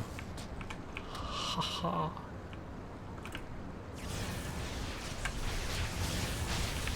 Stop it. Okay. Sometimes the game decides that keys are stuck down, even though I'm not pressing them, which is annoying. And it seems mostly to get stuck on Lightning Storm as well. There we go, Hellhound chapter. That's all the chapters. Now I just need I just need to ninja 3 scrolls in these chaps.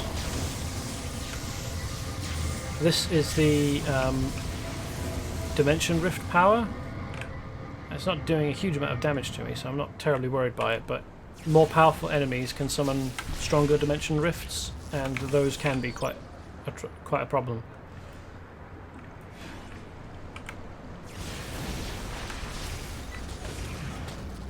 Ooh.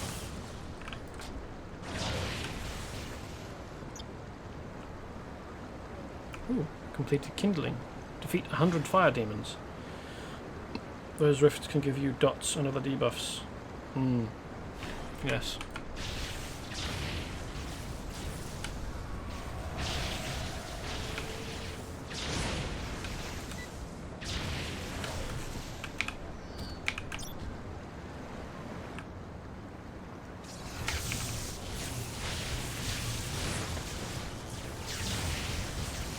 Alright, I'm still on tank mode, aren't I?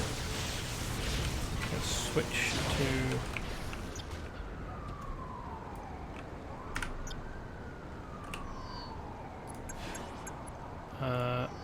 hybrid mode so that I can...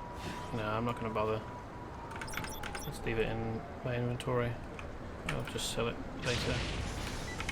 It's not that much fun pulling it out occasionally. Has this imp got... No, he hasn't got a scroll. Alright, that's alright then.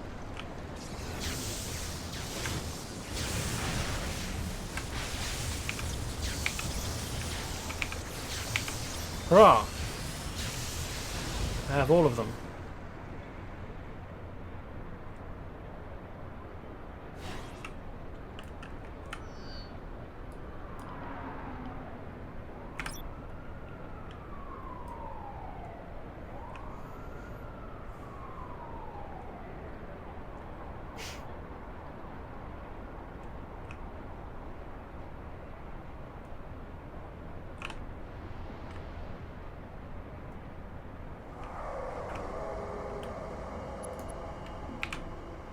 Good job, technical issues. Is it my imagination, or is the smell of brimstone finally dissipating from around Millenium City's downtown? I can't smell it.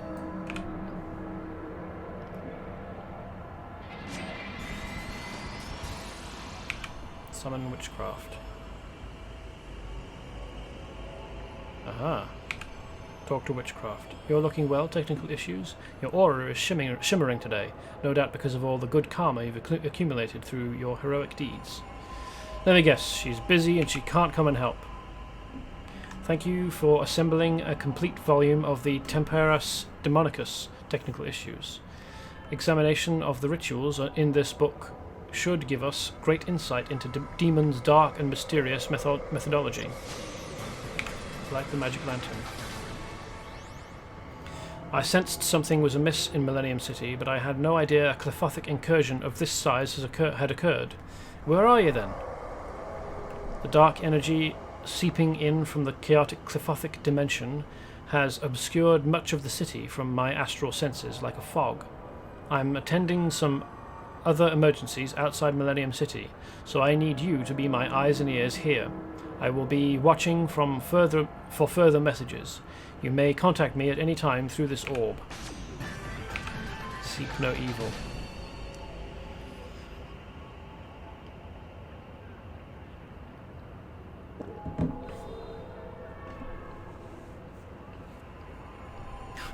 Short version, that book you assembled is the demon equivalent of Black Magic for Dummies. Yeah.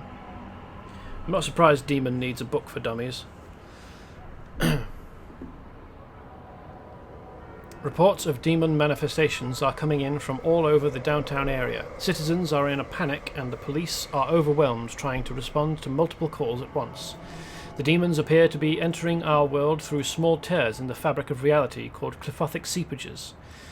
Besides allowing demons to terrorize the city, these portals allow Qliphothic energy to seep into our dimension. This energy can be used by demon for rituals to increase their power and rip the portals even wider, allowing even more dark energy to flood the city. We must slow the growth of Qliphothic energy in the city. By my count, there are 13 seepages active in Millenium City. If you can close at least 7, it will buy us time to find a more permanent solution. The majority of the Qliphothic seepages are appearing in the blocks to the north and east of the magic lantern. Oh, and Dr. Silverback thinks he might have an experiment of some sort that might tell us more. If you want to consult with him at his lab in the Renaissance Center, it may be worth your while. Okay. It's not far.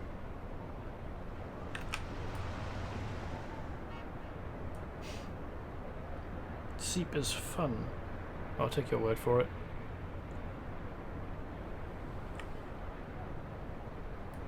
Welcome to Vanilla Jester's chat room. Cool, so my tablet has decided to disconnect from the internet and reconnect without telling me. Fun.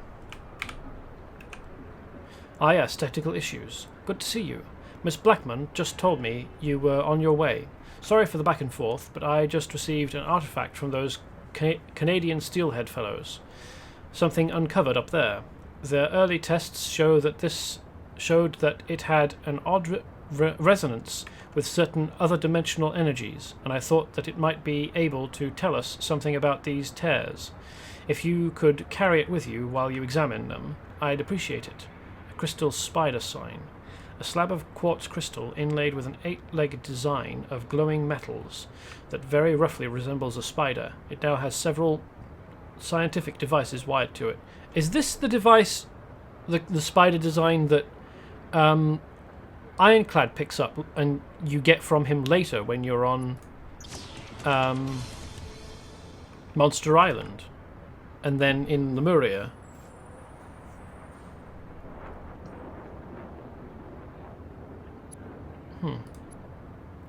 Millenium City is currently being plagued by visitations from an extraterrestrial nature.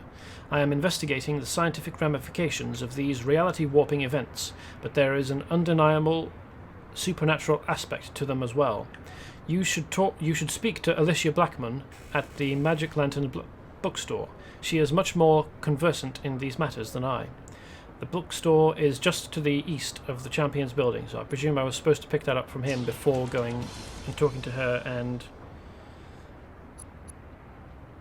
Okay, so I was supposed to get that spider crystal and walk around with it here, and then give it back, presumably, to Silverback. And then Ironclad is supposed to go, oh hey, that looks like a good luck charm from my society, and pick it up and take it with him to Monster Island, where we later, because these are missions we should have been doing just before level 30, and you can only get to Monster Island when you're level 30 or slightly higher. So I missed these missions and did them out of order, unfortunately. I've been trying to get missions done in level order so that the story elements that we see, such as there are, line up. I mean, this is one of the occasions when there actually is pieces of story relevant stuff happening. It's just unfortunate in this case that I haven't done it in the correct order so that we saw and interacted with where is it? Oh, it's probably here. This crystal spider sign. But I suppose now we can say, oh yes, I recognise that. It's something that we saw before that Ironclad had picked up. So, I mean, we're still getting the references, just in the wrong direction. Memorial Park Peacekeeping. Ah, yes, I've tried doing this, but on a different character. I received a number of reports of destroids sighted in Memorial Park. Curator Zaborni contacted me and confirmed some of these sightings. He was also concerned about robots that looked to belong to Foxbat loitering at the edges of the park. It's not clear what their intentions are, but it's only a matter of time until some citizen gets caught in the crossfire. Please go to the Battle of Detroit Museum in the park and speak to Zaborni about this. Take a look around the park and deal with any problem robots you find. The park is 2 blocks due east of the Renaissance Center in the downtown area. Escape to the Planet of the Capes. Ah, yes. I have an odd request for you. Not long ago, I received a distress call from another world. Oh, cool. Jet Shark. Nice.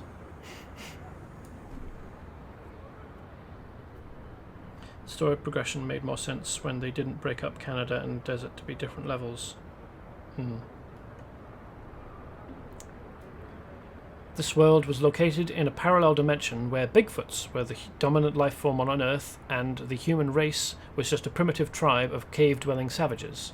This world was under attack by a mysterious invasion force of unknown origin.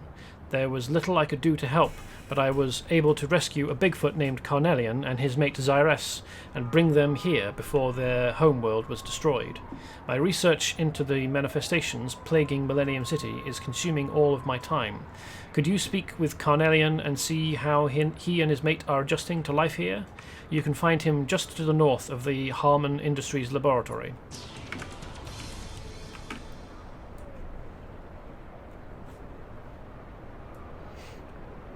The curator at the park is there to point you to the Destroid factory lair. It's not advisable to solo. I was gonna nip in and see how I managed, but yeah, it's probably not something I can manage on my own.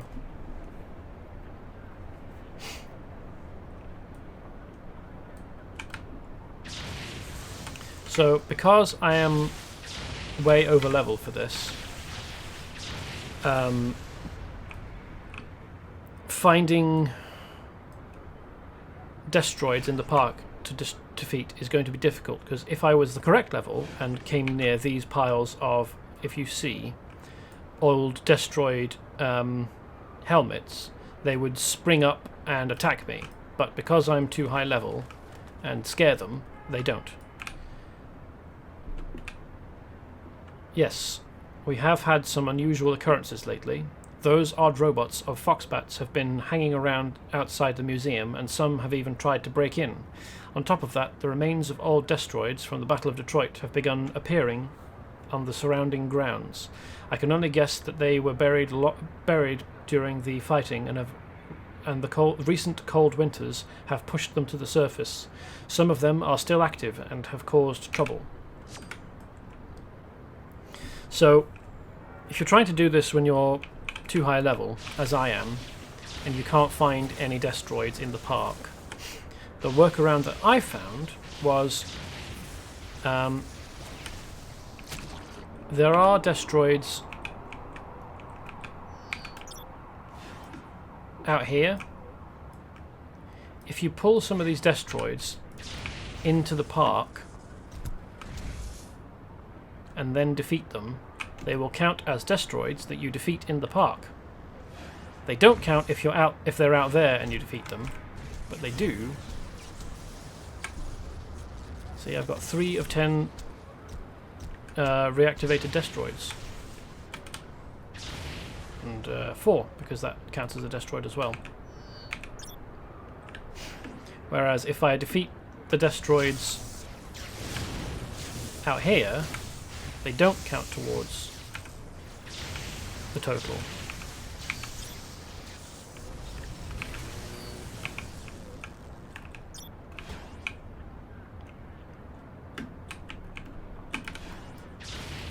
Oops, I didn't want to attack him. I wanted to attack him.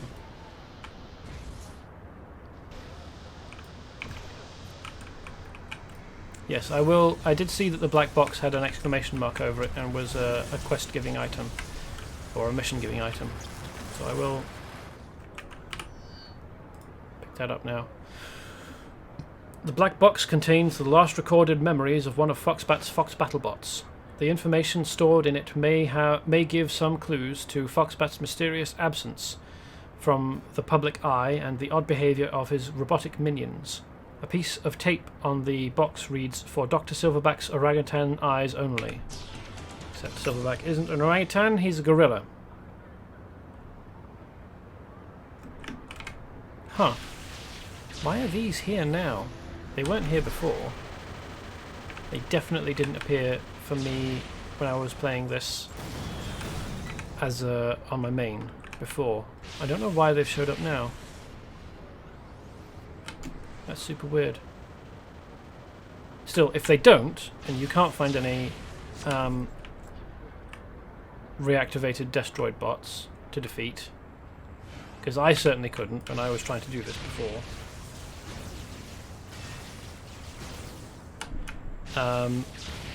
there is still the workaround of pulling destroids into the park from Destroids Rise Again.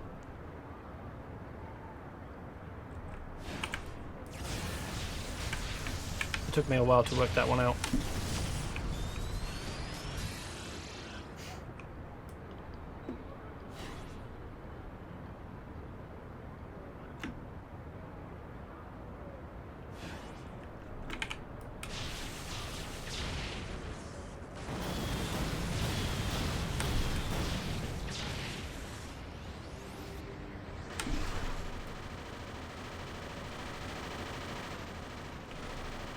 Anyway, I don't need to go around defeating them all.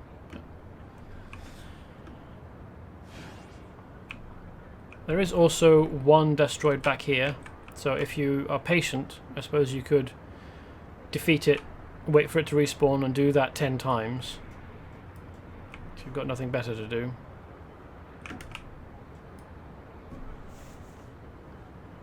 Fun fact, the park is part of DRA. The area around the fountain is where the boss fight happens. Ah, okay.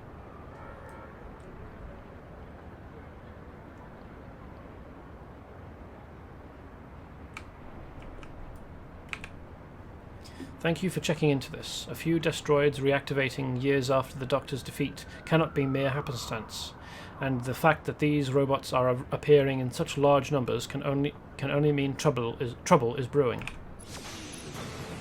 Fox BattleBot. Black box. Thank you for bringing this to me. This may very well answer many of the questions I have about Foxbat's activities. Wait one moment while I decrypt it. Ahem. It seems Foxbat anticipated we would find this. Allow me to read his communique. Hey, Dr. Fuzzball. Here's hoping this message gets into those big grubby paws of yours. I know we've had our differences, but we need to put them aside for now. No more monkey business. Millenium City's got big problems. I've found a robot factory underneath the Battle for Detroit Museum, and it's cranking out destroids.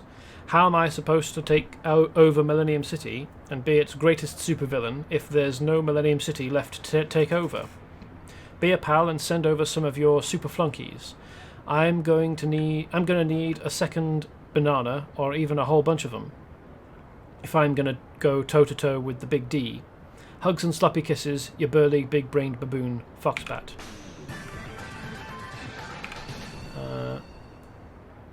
One moment while I decrypt these files. That's got it. Hey, is this thing on? Okay, zoom in close. To whomever finds this, I bear grave news. Dr. Destroyer lives. I am trapped in Destroyer's underground factory beneath the museum. My food is running low, my battle bots are failing, and time is running out. Please take this message to Dr. Silverback. He will know what to do. Help me, Dr. Silverback. You're my only hope. Interesting. This warrants further investigation.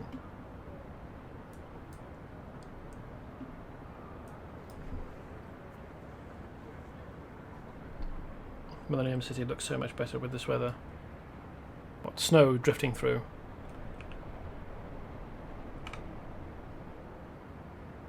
Oh, and they've put a Christmas tree up as well.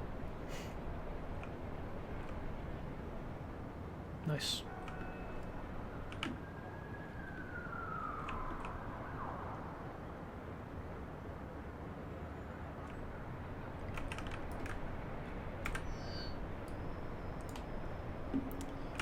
So,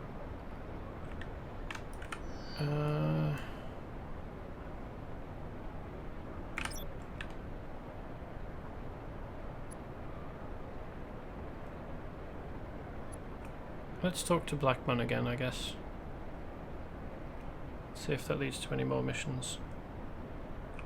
Santa will come soon. Thursday, I think. Yes, Santa is a real person in CO, if I recall correctly. Yeah, it doesn't surprise me.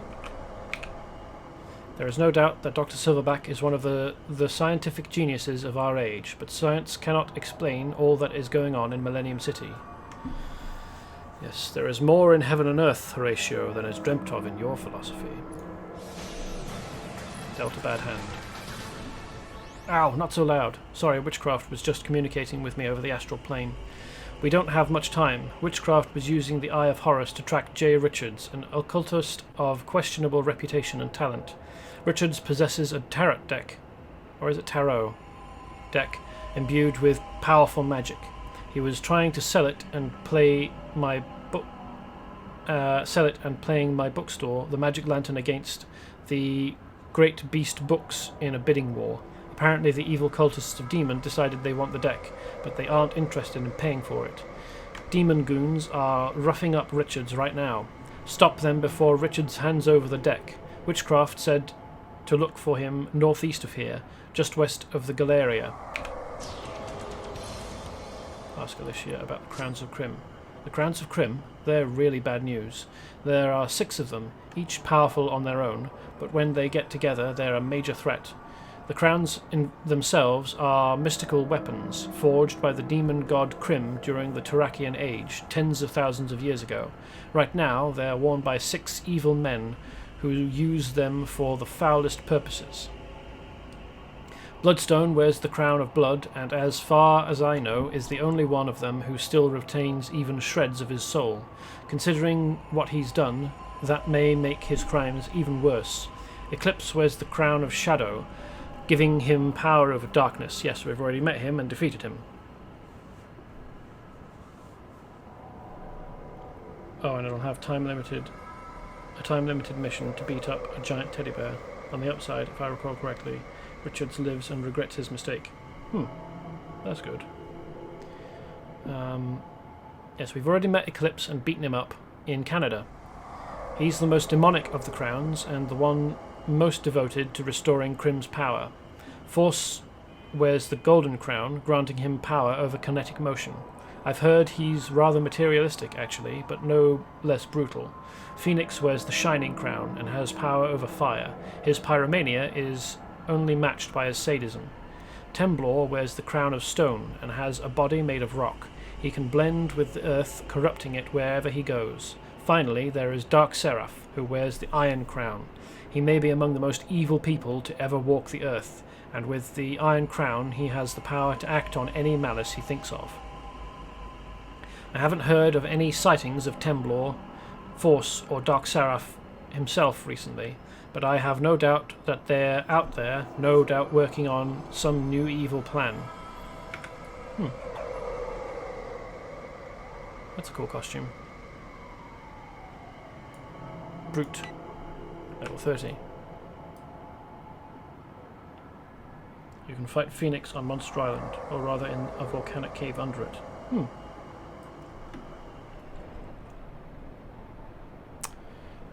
So what missions do I have? A few here. There's rescue Jay Richards and go and talk to Carnelian. I guess we'll do this one first and work our way along.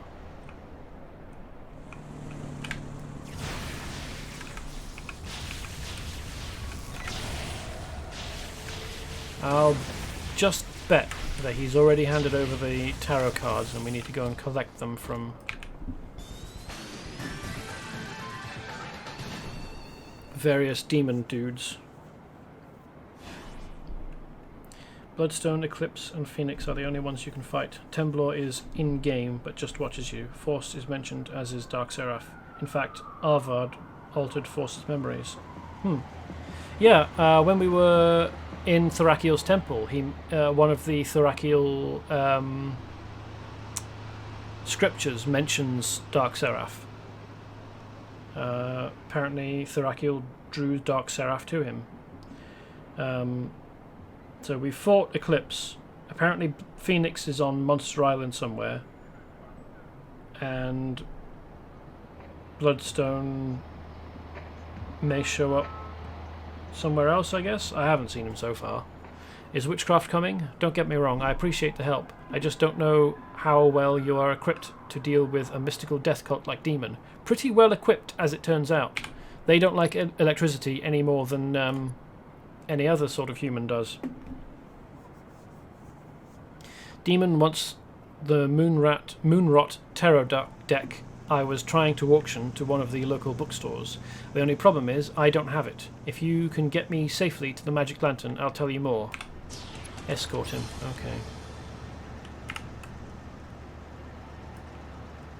These guys are turning up to try and... Oh, they're being careful of traffic, though. That's nice of them.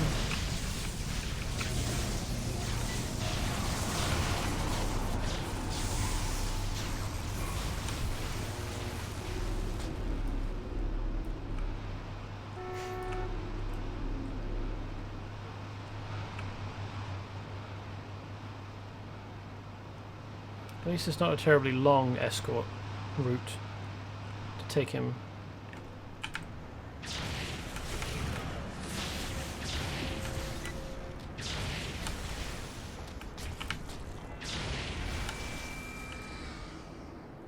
This would probably be more difficult if I was at the correct level, about 27 or so.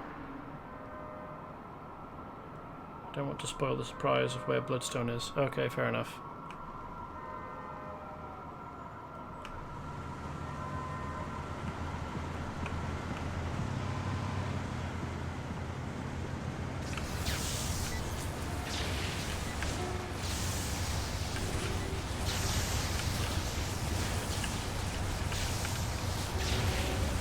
A little bit awkward that I don't have a healing power, and he doesn't have one either, apparently. But we're nearly there.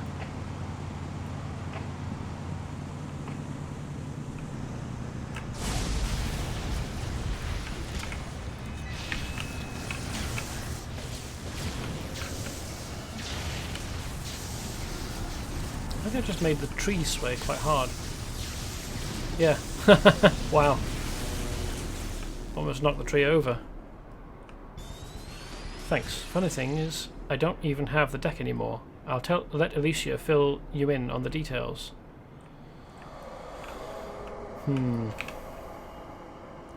That man brings new meaning to the word failure. Richards told me that he lost the Moonrot Tarot while escaping from Demon earlier today. A miscast wind spell has scattered the cards all over the downtown area. What a surprise. I need to go and collect the tarot deck from various demon cultists.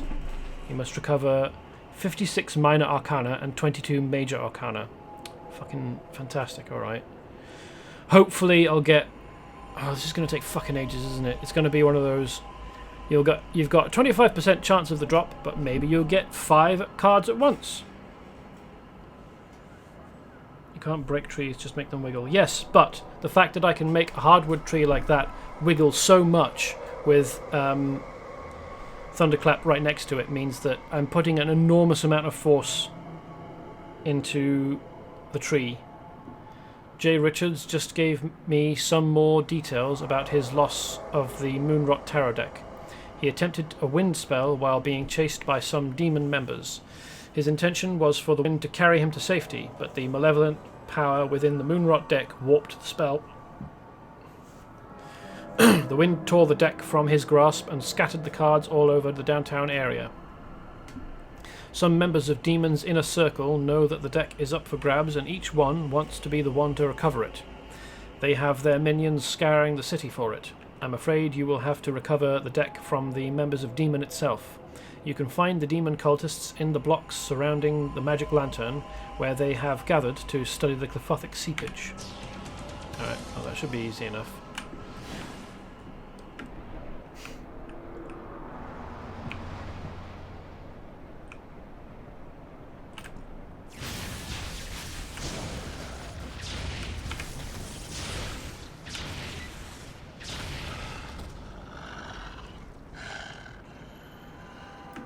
I assume I have to do something that interacts with these portals. Ah, yes, I've even got a cursor with a cog next to it. Close the Clefothic seepage. Well, I'll be able to close it when I stop burning. I'm not even... That's weird. I didn't have a debuff in the debuff line.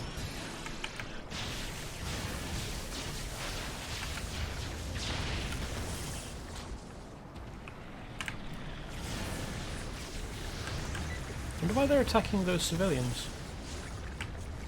And why the civilians aren't running away.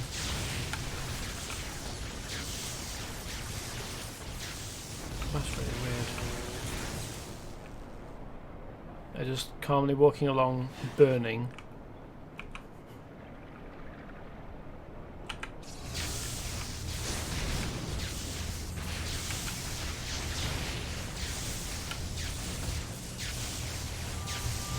Richards is an idiot to go to the Great Beast bookstore. Demon runs the bookstore. Yeah, I mean, there's a clue in the name after all. Like Great Beast. That's another word for the Satan, isn't it? Oh well. As we can already tell, he's not exactly competent.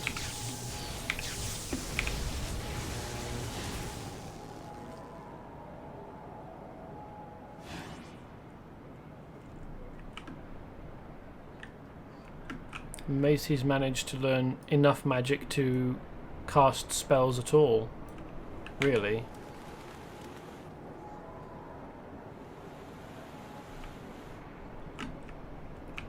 My character, despite not having a background, an ostensible background in magic, seems to be capable of closing these without assistance. Like, without the assistance of some kind of magic artifact, I mean. So... this is another example of an occasion when the player character is remarkably competent and a quick study. just like with so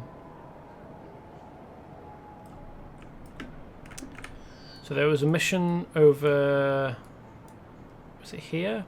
Mutations Lab, where some Viper hired scientists got mutated by mutagens they were working on, and you, the character, run around this area here picking up ingredients to demutate them.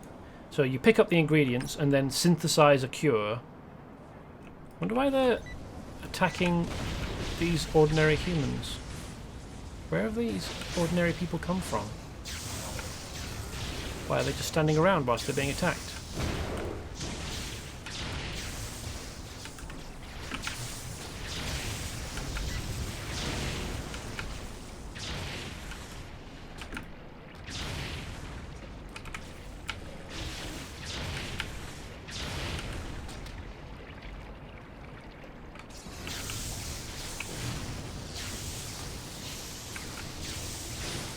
If I recall correctly, this part isn't strictly magic. You can use tech to open portals to other dimensions too. Yes, but all of the tech that I've seen in-game that does that is enormous and has a huge power requirement. Now, yes, Technical Issues is technically capable of channeling enormous amounts of electricity, not that the game lets you pour that into anywhere where it might be useful, but I don't know that just because she has access to lots of energy, she can align it correctly without machinery. Like the kind of machinery that you see in Harmon Labs just before you go through the portal into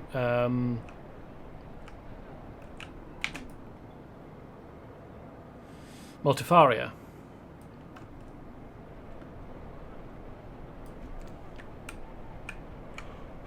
This is very quick now that I can ignore these guys, or rather that they're ignoring me because I'm too powerful for them. They know that they can't manage to deal with me, so they don't try. They didn't even turn around despite being attacked for a while. I wonder if I can close any more of these. No, 7's enough, apparently. Despite the fact that we've been told that closing as many as possible would be most helpful, I can't actually close any more than 7. Yeah, they don't really explain how you close those. Well, you've got the animation of doing this, haven't you? Which is kind of the spellcasting animation. It's something that characters do when they're interacting with a mystical object. So, I don't know, maybe Alicia Blackman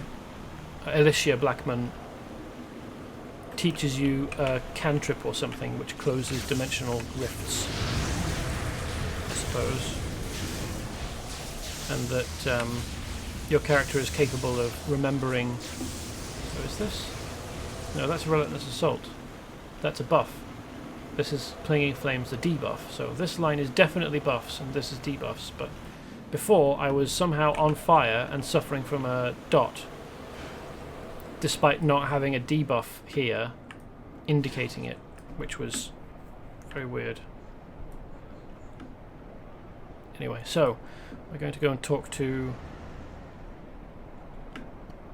a Bigfoot, one of the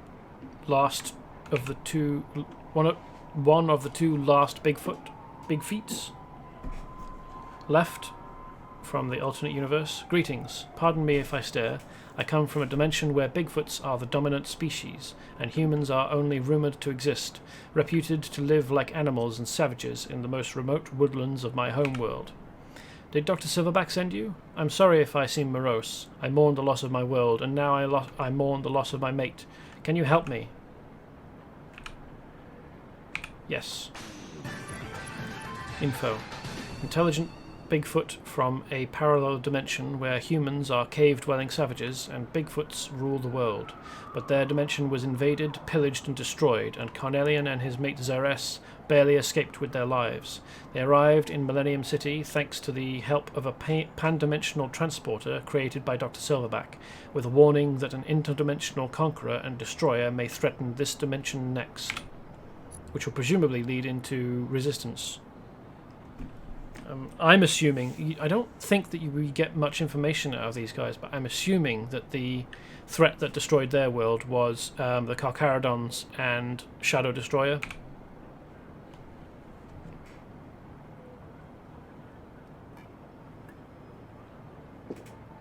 My mate Xyres and I fought the invaders who destroyed our homeworld. We were unsuccessful, but were able to capture one of the invaders' strange weapons. I hoped that Dr. Silverback could unlock its secrets, but it was stolen from us when the Destroids attacked and kidnapped Xyres. I saw one of the most powerful robots take it. I believe Dr. Silverback calls them Annihilator bots. Find this robot and get that weapon back. Then take it to Dr. Silverback. I have no idea where this robot went, but wherever you encounter these robots, you may find an Annihilator leading them. My lost foot. First I lost my world, and now I have lost my mate, Xyres. Yesterday we were attacked by mechanical monstrosities that Silverback calls Destroids. We fought them as best we could, but I was knocked unconscious. When I awoke, Xyres was gone. Being knocked unconscious like that means that you're suffering from brain damage and concussion, and you should get medical help. None of these missions lead to resistance. Kind of hint at it, but they are doable without the danger of going into resistance.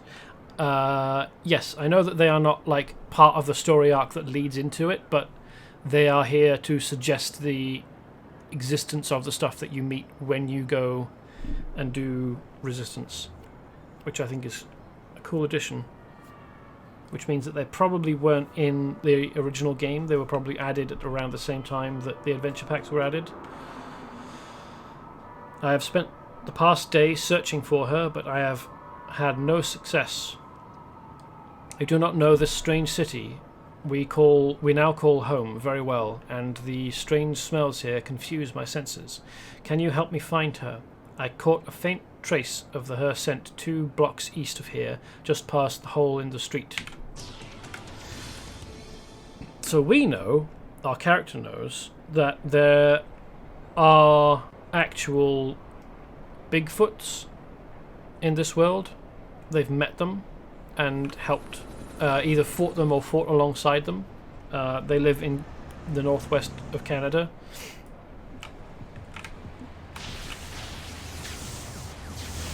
I don't know how he managed to miss Xyres when she's right here. But anyway, so the idea was, I was thinking of, why not tell Xyres and what's his name?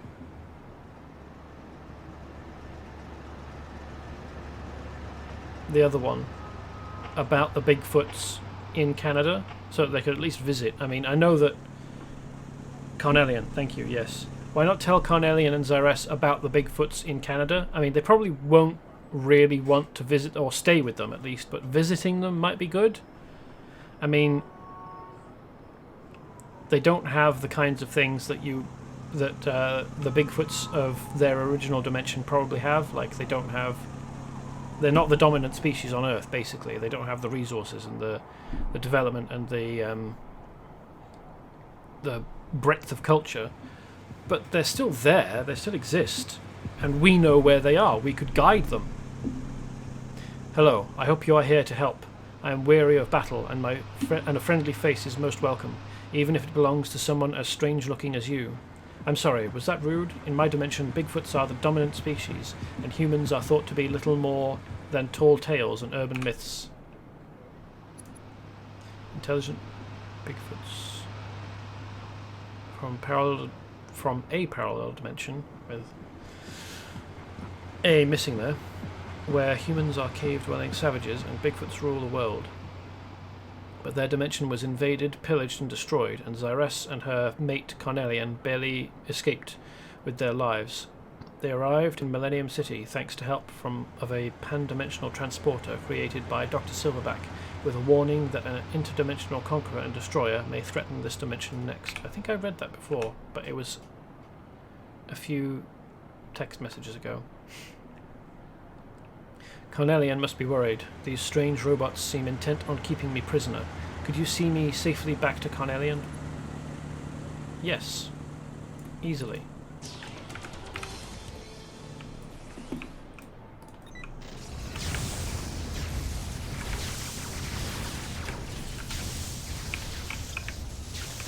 Ooh. Plated mohawk. Nice. I mean, it's not... As a costume piece, it's not that cool, really, but for a costume piece that I didn't have before. Nope. Yes, here we are. I mean, that looks a bit weird, but yes, I will take it.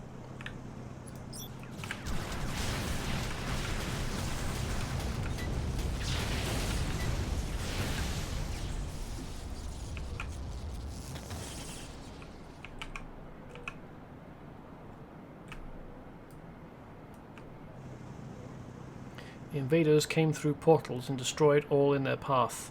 They were horrid creatures from another dimension. After crushing all resistance, they simply took what they wanted.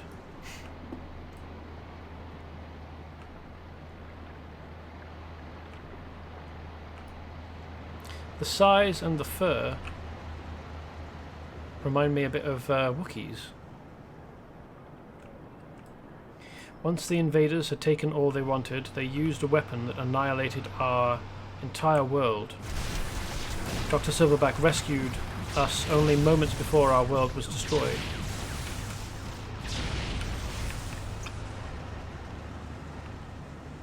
The leader of the invaders was a masked humanoid. The invaders referred to him only as the Great Destroyer. He's not that great. Well, I suppose. He has destroyed an entire world, so fair enough. That's quite an achievement.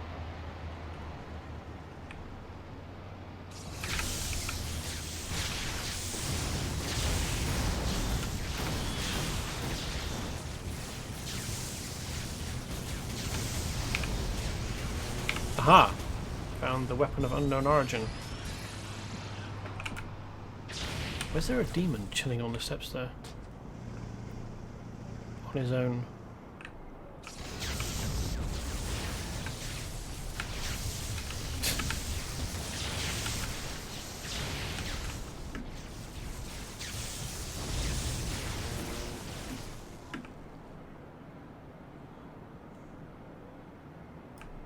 Kind of a shame that after you complete this mission you can't activate a slightly different phase where she's standing next to him. My love, I made it back. Zeres, thank you so much. Let us celebrate. Yes, thank you for your help.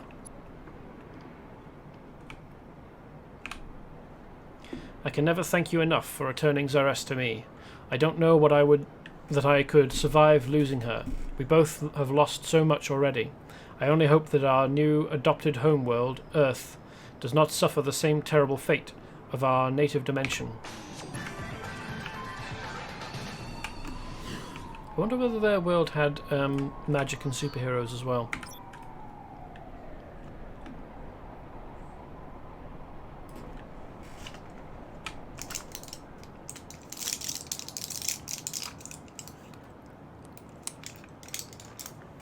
Get in my mouth.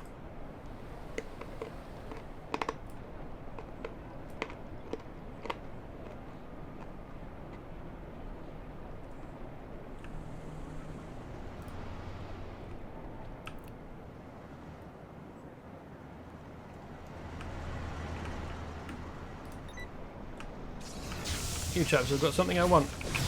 How about you take a nap?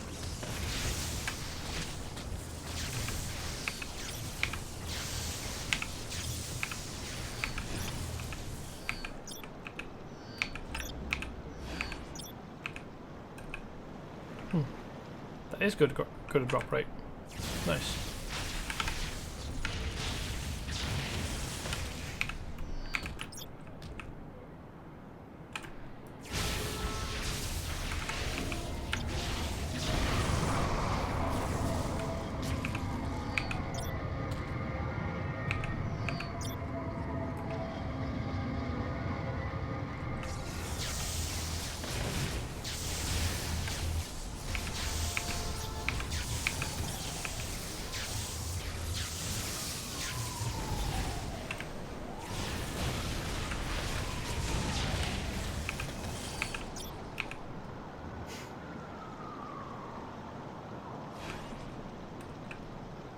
talk about?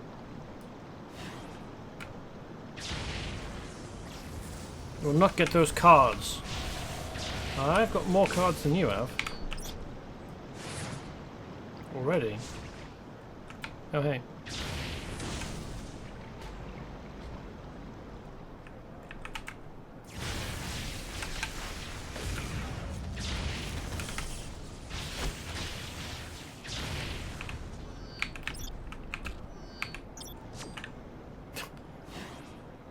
I had 20 Major Arcana, and then I just picked up 4. So apparently there's more than one tarot deck's worth of Major Arcana in circulation here. So maybe I've picked up 2 pieces of Major Arcana from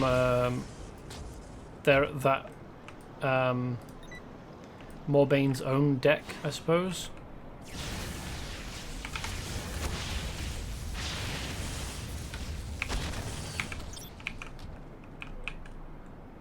Oh well.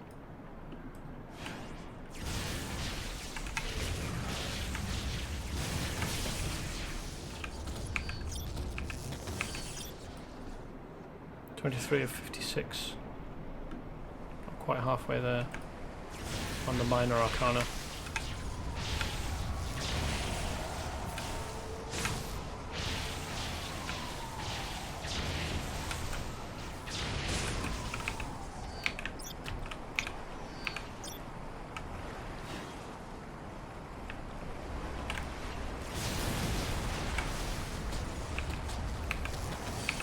Not all of them drop minor arcana, which is a bit unfortunate, but the drop rate's not been terrible so far, so that's okay.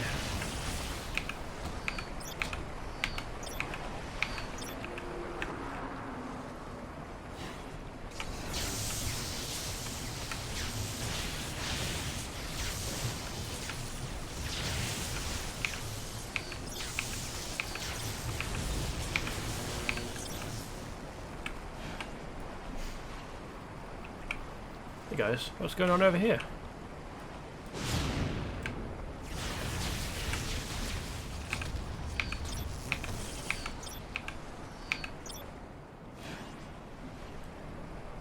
$48 of 56. Okay, making good progress.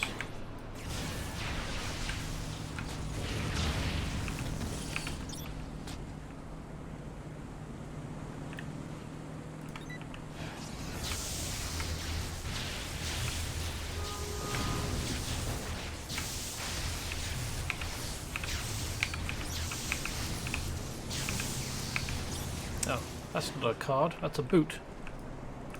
I want your boots.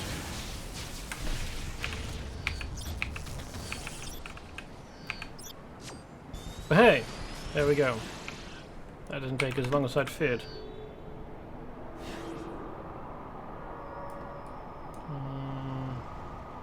Let's go back to Silverback first. Since he's a bit further away.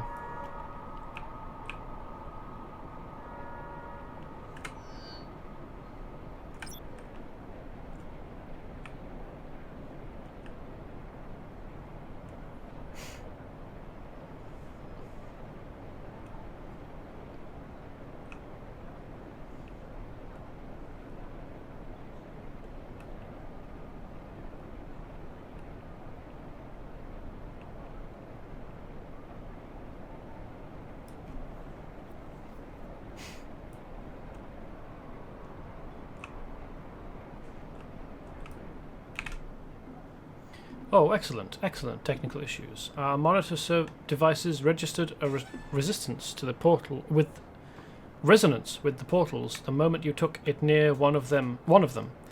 It seems to be vibrating through multiple dimensions in an opposing resonance to the highly entropic energies of those portals. This is all the more fascinating when you take the object's age into account. Our early results on the isotopes indicate that it's millions, if not billions, of years old, yet clearly made by some sort of intelligence. I can't wait to study it further. Very interesting. My analysis shows that this weapon is clearly of Cliffothic origin. But what is its connection to the current Clyphothic activity in the city? Why are destroids interested in it? We must investigate further. And then he doesn't give you any more missions through which you may investigate the problem further.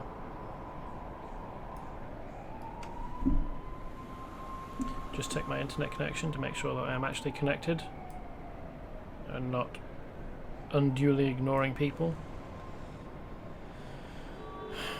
I wish I could plug the tablet into a hardline, like a wired connection to the internet, or that the Wi-Fi was better at reaching this room.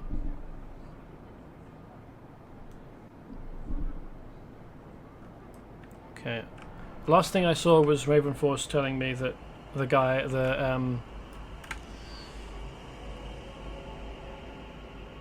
Bigfoot over here's name was Carnelian, so any typing in the chat since then I have not been able to see, for which I apologise.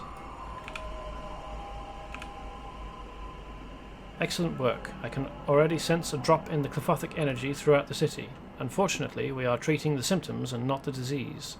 To truly end the Clyphothic threat to Millenium City, the Clyphothic tear in the heart of downtown must be shut and the power behind it defeated.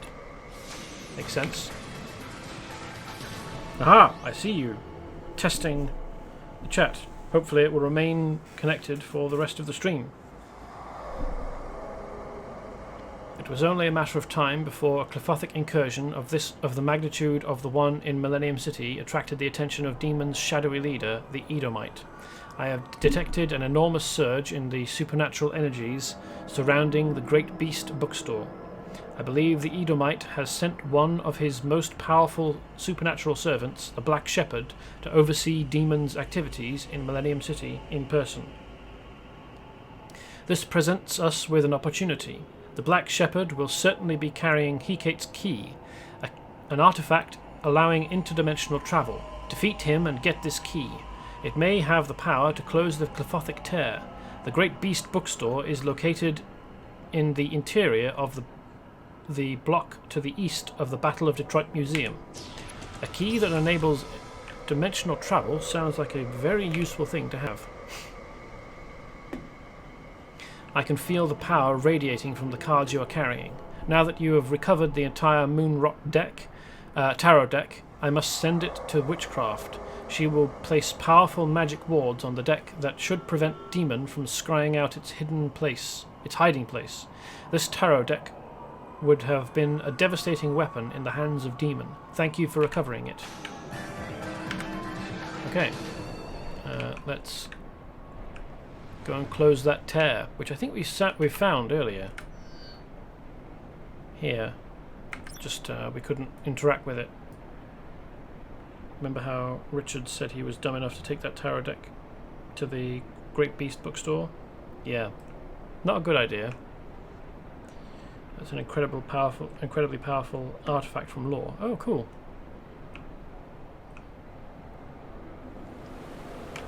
Hey guys, what's happening? Are you doing something naughty? Do I have to reprimand you?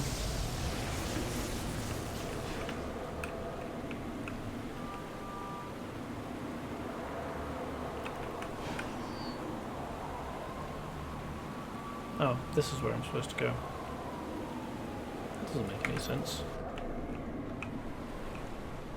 I guess I have to go to the bookstore and get something that will let me close that big ol' portal, I guess?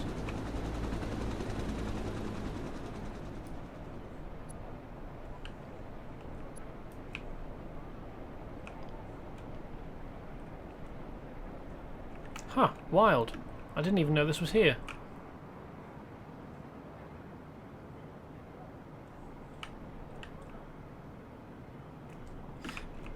This is indication to me that this has been very lazily placed. This is supposed to be a window and this building is clipping straight through it. Like, I could maybe just about buy that these buildings were built up in between these skyscrapers, or maybe that the skyscrapers were built around this small set of buildings here, but is it maybe that these buildings are out of phase slightly? And that's why they're phasing through these skyscrapers? I've been a bad demon member. Punish me, technical issues. Ooh, ooh. No, nothing like that. Stop it. None of that, you.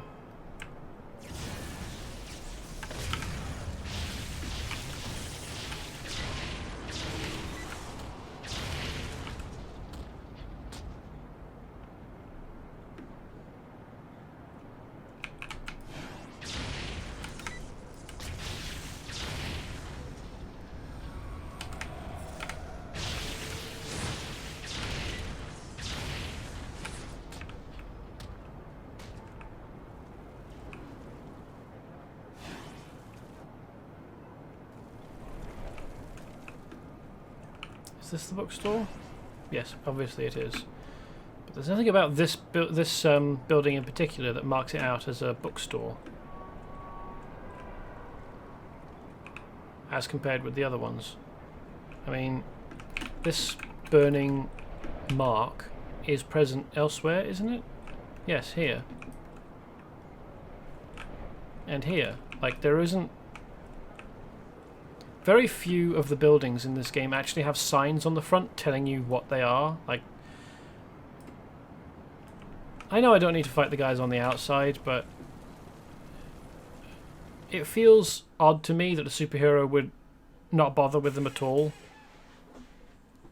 I find it cathartic. What I was trying to evoke with coming up behind those two demons outside the big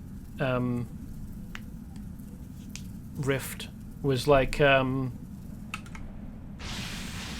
boss who's known to be kind of a taskmaster finding a pair of employees who are slacking off and trying, like the kind of reaction that you get out of slacker employees who have suddenly found to be slacking, the kind of like, oh shit,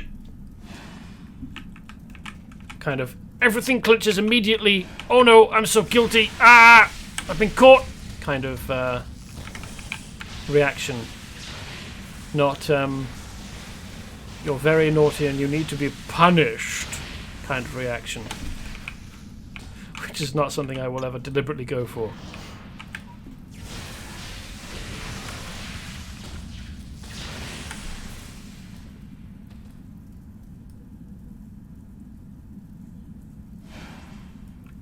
That's the demon sigil. Okay.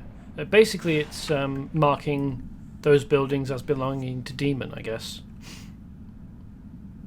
It's very complex for a logo, isn't it? I mean, sigils that mark you out and are like supposed to be really super immediately recognizable need to be simple, so that they are like immediately, like the design is immediately recognizable and passable as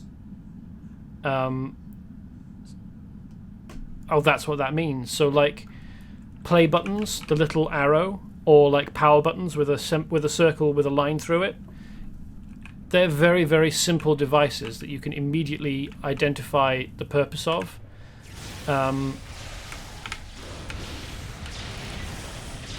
Symbol and logo design is an art to itself, and like, yes, okay, I get that this is a stylized demon with a face and wings and a rib cage with, I don't know what these are supposed to be, but perhaps a stick, rib cage, demon face, wings, but like, it's too complex for the kind of design that you would have to immediately identify something. It's overworked.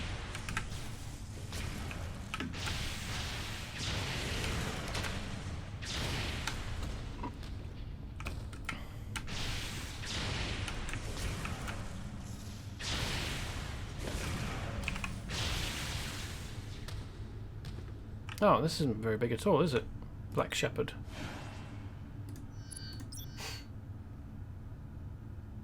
Oh, this isn't unique information. That's a shame. Practitioners of the black arts and devotees of dark magic, Demon is the largest and most dangerous occult organization in the world. Demon is a secret society with a rigid hierarchy, whose ultimate goal is to free the dread kings of Edom, so Demon's leader, the diabolical Luther Black, can ascend to one of the Edomic thrones. The adventure pack of Demon Flame concerns that happening, basically. You see Luther Black towards the end of it and fight him. Yeah, Richards was dumb enough to come here and talk to that guy. Yeah. He doesn't seem to have the sense that God gave a cucumber, does he? Knock down the damage shield and then do damage to this mistress of the dark arts before she is able to summon a slew of infernal associates. So it's a very androgynous male-looking body for someone referred to in their info text as female.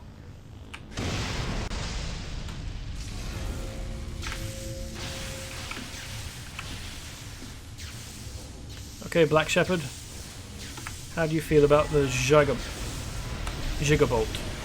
Oh, you don't like it much. What a surprise. And it took down your demon immediately. Hecate's key. Cool. Right, now I can go and close that portal out in downtown, I presume. Gigabolt!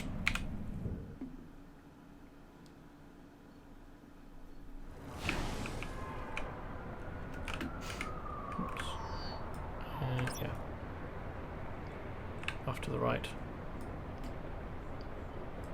Oh, I have to return to Witchcraft's astral form before I'm allowed to go and close the portal, apparently. Gigolo Bolt intensifies. How's Gigolo Bolt doing? Are you playing him much, or is he just chilling out in your character list?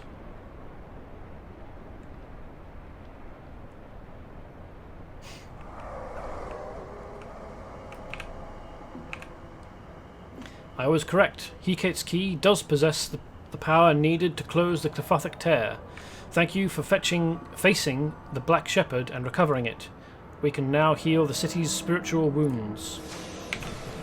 Bloody Allegiance recommended Team 2. Not yet. Still a concept. Waiting for the next Defender event. We'll run Gigolobolt and the Fairy Drug Mother. Oh, nice. Cool. Now that you recovered the Hecate's key, you don't need to put the before Hecate's key. It's either now that you've recovered Hecate's key or the key of Hecate, but not the Hecate's key, because Hecate is a goddess, a Greek goddess of magic. It's possible to close the Clyphothic Tear. Unfortunately, the key is the last step in closing the tear. A portal of that size requires some major ritualistic magic to open it, and the objects used in the ritual will be carefully guarded to ensure the portal remains open. I have detected the presence of 4 major demons in Millenium City: Abaddon, Barbas, Chemosh, and Danjal. Abaddon is a super old school traditional Abrahamic figure, demon. Fun fact, I first wandered into the Great Beast bookstore because I noticed it was a door I could enter and had no idea what it was for. Didn't have a mission to be there at all. Ha! That does happen sometimes. I wonder whether Barbos, Chemosh... It might be Chemosh, but it's probably Chemosh and Danjal are other demons, or if those are made-up names. Well, I suppose all names are made up, but whether those names have been made up for the game. If my guess is right, they will be carrying these objects in the form of Clyphothic shards. Defeat them and get the shards. Toss the shards back through the portal and then use Hecate's key to seal it. The Clyphothic Tear is at the center of a block 2 blocks east of the Magic Lantern. Those demons travel in packs, so you are going to want to bring some superhero friends with you along for this mission. I don't think that I am. If you weren't 40, this would be a hard solo. Yeah. no doubt. Barbas is very similar to Barabbas. I'm going to look it up on Google.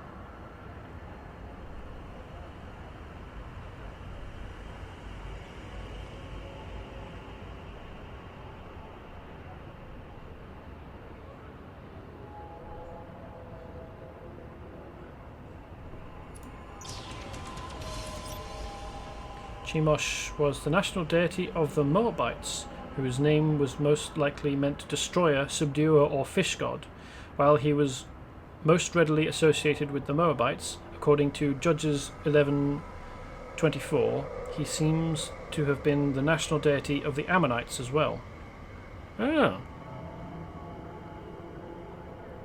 Okay. So Chemosh does actually exist. And so Danjo.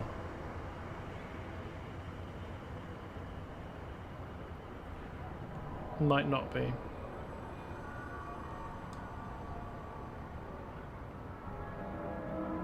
The results that are coming up are for people, musician. Let's try Wikipedia.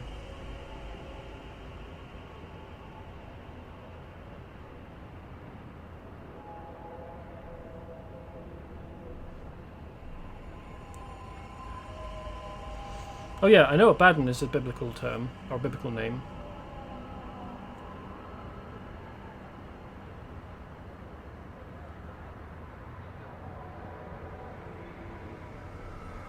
Danjo is in the list of theological demons. Okay.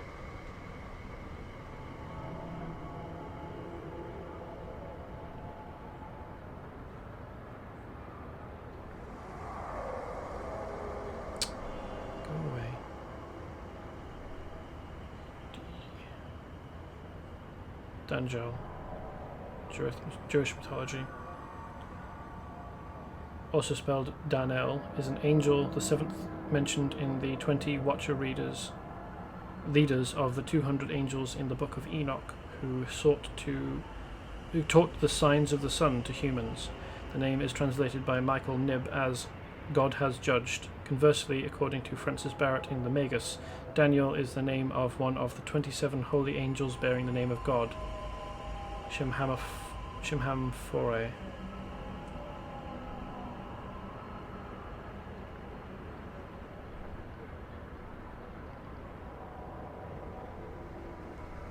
You mentioned that Barabbas is very similar to Barabbas, so let's try searching Barabbas.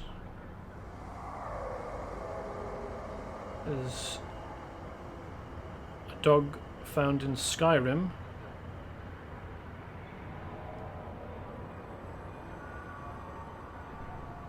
Let's try searching Wikipedia again.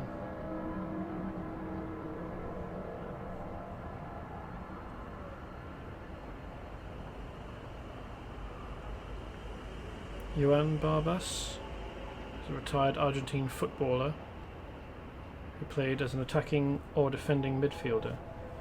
Marbas is, in demonology, Marbas or Barbas is a demon described in the Ars Goetia. He is described as the great president of hell, governing 36 legions of demons. Okay, and we already know, well, I already know that Abaddon is a particularly demonic name. He's a very Abrahamic Jewish demon. I don't remember what he's in charge of. I think it might be Sloth, at least in one interpretation. And Abaddon is also the name of Abaddon the Despoiler from Warhammer 40k, who is notorious for his model, his original metal model, having very poorly attached arms. So the metal Abaddon model had a tendency to for his arms to fall off quite a lot, and hence he was frequently referred to as armless, despite the fact that in lore Abaddon the Despoiler is kind of a big deal. Although, on the other hand, he did lead 13 Black Crusades, and none of them... Well, I think only the 13th was successful. So he led 12 that did more or less... Well, didn't succeed in what he was trying to accomplish at all.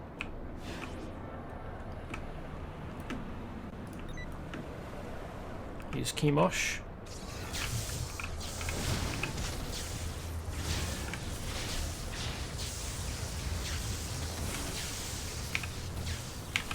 Nick his shard. And also his intelligent boots. Although quite how he managed to wear boots over digitigrade legs and massive spines, I don't know. Perhaps they're magic shape-shifting boots.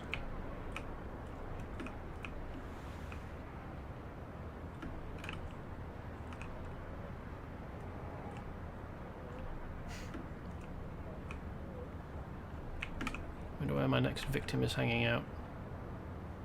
Oh, is this him? No, that's an infernal. Stage lower? Yes, here we are. Danjal. Hey, how's it going? You're looking for a bad time? Because you found one. Ooh, an Ifrit. That's an odd term to have in conjunction with biblical demons. Because Ifrits are Arabian, they're Middle Eastern.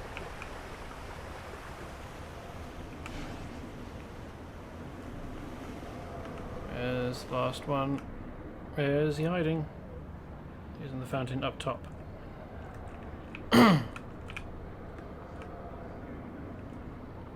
Aha! Thank you. Abaddon. Abaddon or a wrong-un? I think he's a wrong-un. But luckily, he likes huge amounts of electricity, as little as almost everyone else that we've met.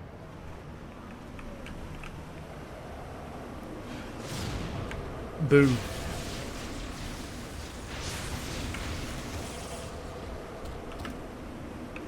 Seal the Clyphothic Tear. Strong surge of Clyphothic energy prevents you from sealing the tear. Ooh, hello, who's this? Ah, Bloodstone. Hello, chap. Member of the team of a team of demonic supervillains led by Dark Seraph. Each member wears a mystic crown forged eons ago by the demon god Krim. Guess what? I'm gonna fuck you up, chum. Oops. You've covered me in mystic tar. I will shoot you with lightning. Taste my Gigabolt!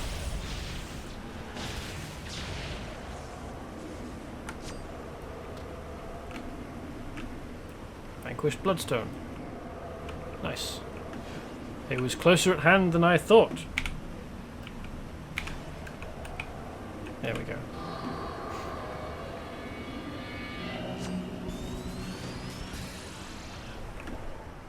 Nice one.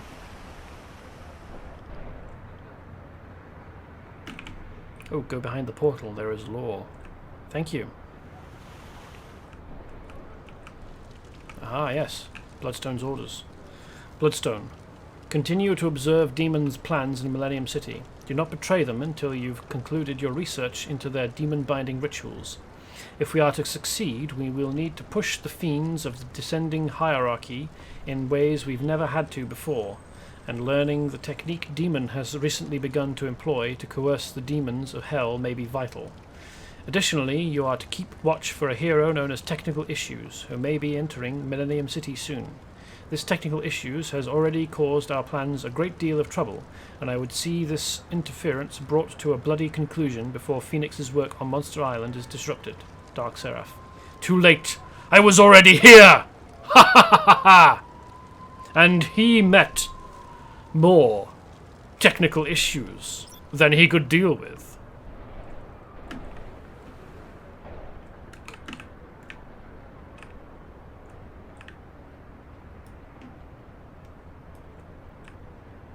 Do I need to have a mission to go and beat up Phoenix, or can I just go and find Phoenix in their cave and drop by for hot beverages, a chat, and a punch in the face?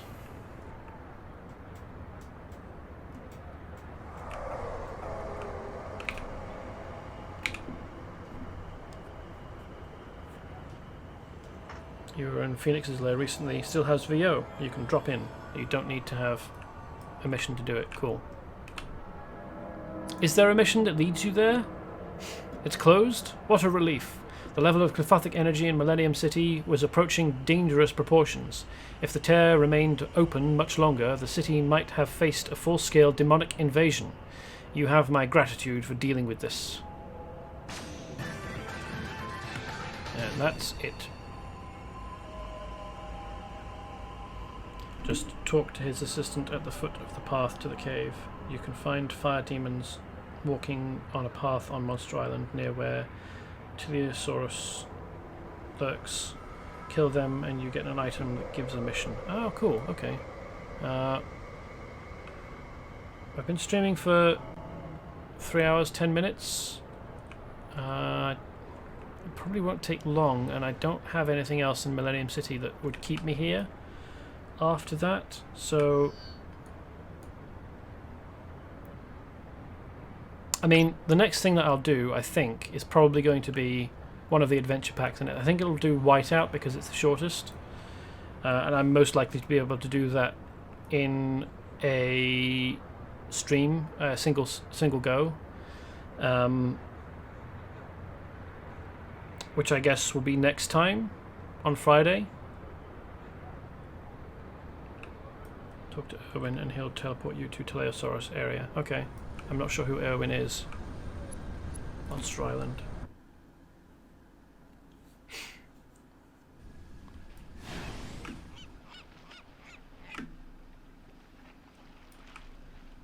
No.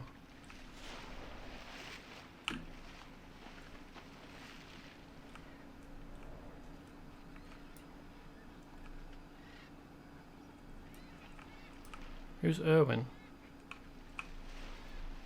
Near defender. Oh, Steve Irwin looking guy. So he was back in Millenium City. This is the Teleosaurus area, right? I might as well fly now, since I'm here already.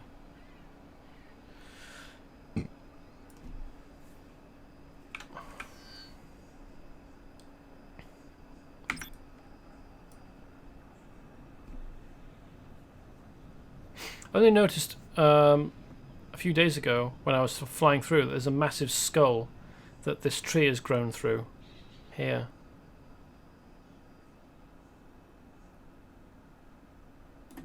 It's not the biggest skull on the island, and it's not the biggest skull in the game. He has the Teleosaur baby action figure next to him on the console. Ah, that guy. Yes, I know who that is. That is. It's closer to the Argent Hunting Lodge. Very close now. Yeah, the skull is bigger than Teleosaurus. Yeah, and there's an even bigger skull down in Lemuria, at the end of the north end of the trench. In the wall because when I was down there, I noticed it and spent a while looking at it and talking about it. So around here somewhere. I need to find a path leading up a mountain, apparently.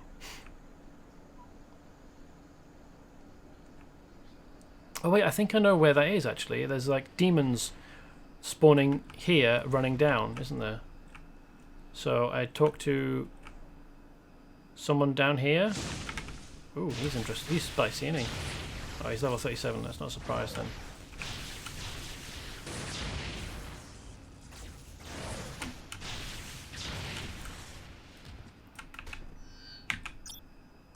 Aha, and this will give me a mission. This is a thing of great evil. Ignimbrite Fire Soul. Do you suppose it has anything to do with fire? With a name like Ignimbrite.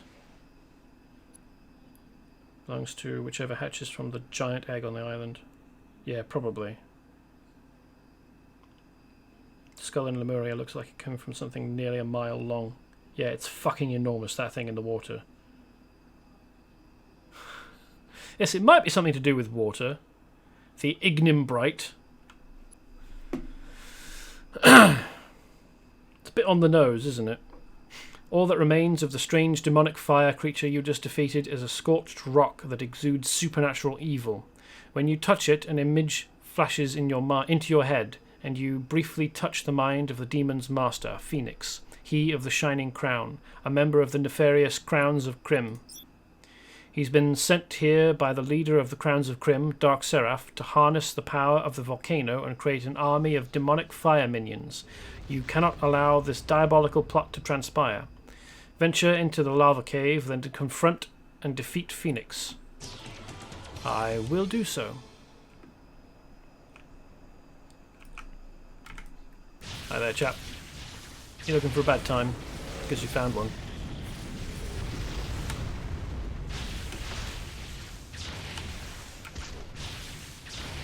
Does anyone know whether these fire demons have resistance to fire damage? So if you were a character with fire powers, you might struggle a bit more. Isn't there a lore object inside the cave somewhere? Well, I will endeavour to find it. Oh yes, right here. Well, I mean, it's an object I can interact with. I don't know whether it... Tony... Cletus... Dustin...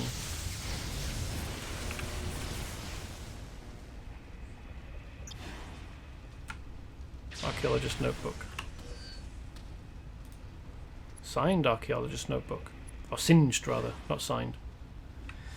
In the clutched hand of the scorched corpse is a single notebook with a map up to 4 braziers and a hasty scrawled note saying these portals were identified as having markings of the Shining Crown, which belongs to Phoenix of the Crowns of Crim. These ritual flames are used to summon the strange fire demons seen around the magma cave. Destroying them will stop the incursion of the fiery demons. Righto, let's do that. Hold on a minute, they're not dead. They've got full health. Just another normal civilian that may or may not be an evil villain. Well, that's not ominous at all.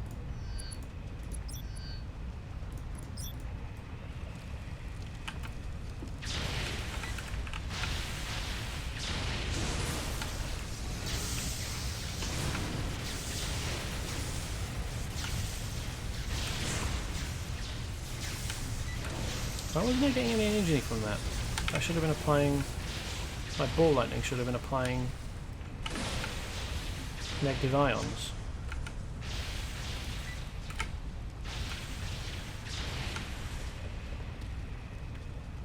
Yeah, most NPCs have specific type resistances, so PSI or Psi members take less damage from ego damage powers. Fair enough. I mean, it makes sense. I'm glad that it's in here, even if it might make things a bit more annoying for people with that particular type of power.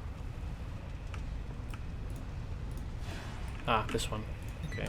Oh no, that's a demon thing. Ah, Flames of Despair. Don't know that despair is typically associated with fire, but... oh well. That's that dealt with. The next one will likely be another different colour of... yeah, there's a blue one over there, there's a green one here.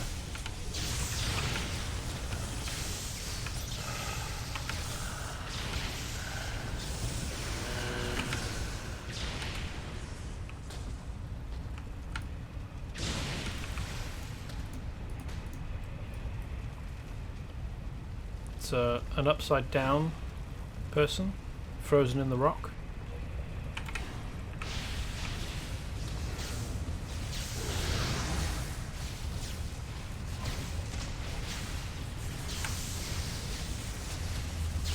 Yeah, cool. I also dealt with the brazier as well.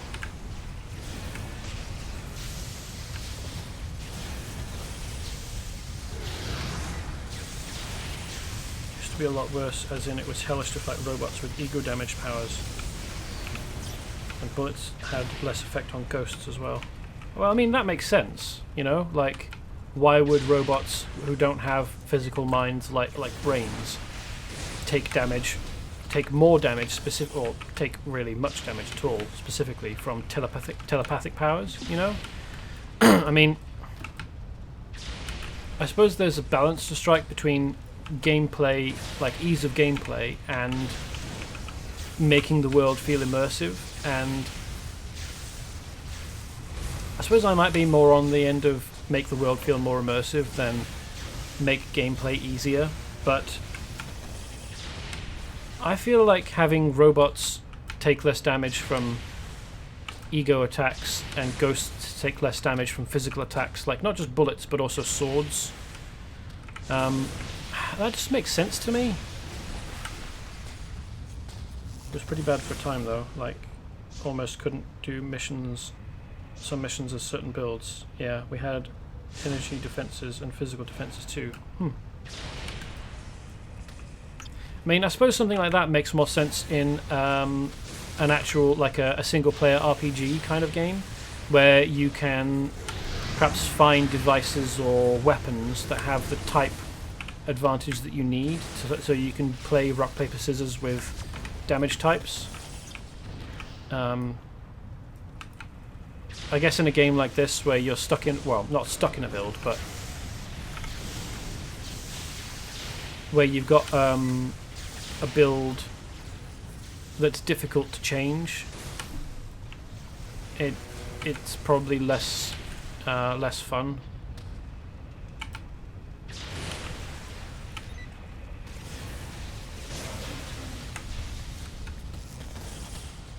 This is quite a big cave, isn't it? Convection should be cooking me right now, despite the fact that I'm not over lava. And I should absolutely be taking damage here, but I only take damage when I actually touch the lava.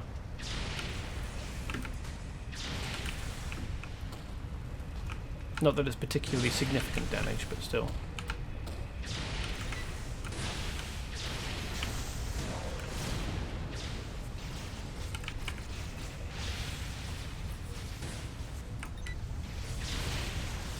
In theory you could team to bypass it, but it's pretty annoying to have to team just because of the enemy type. And also just because you, even if you can team, that doesn't necessarily mean the people who happen to be in the area who have built the characters that they want to build happen to have the right damage type to deal with what you've encountered. Like, because you might end up with a team of all telepaths against robots through nobody's fault. Why this isn't taking any more damage at all? Oh, there we go. What have I got here? Fire Demon's Head. Ooh.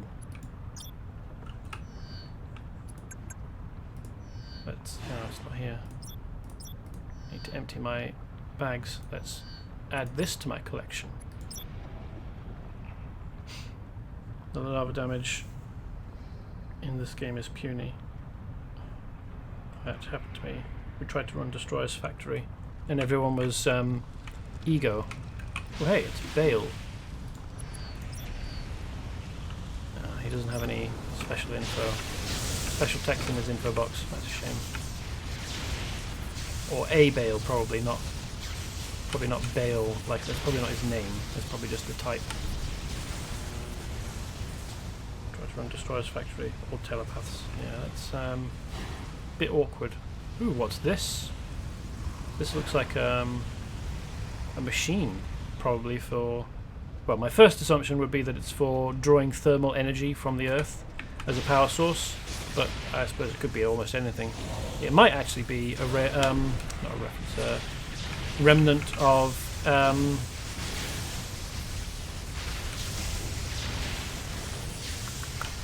Andrith's ruins.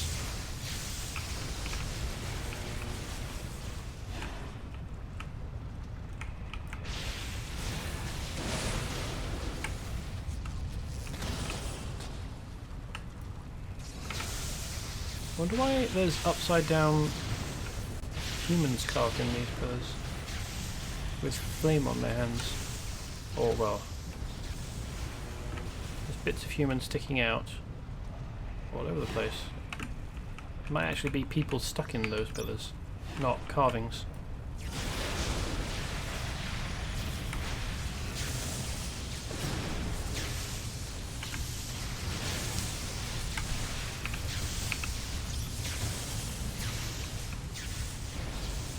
Might as well have been saying, "Look out, run!"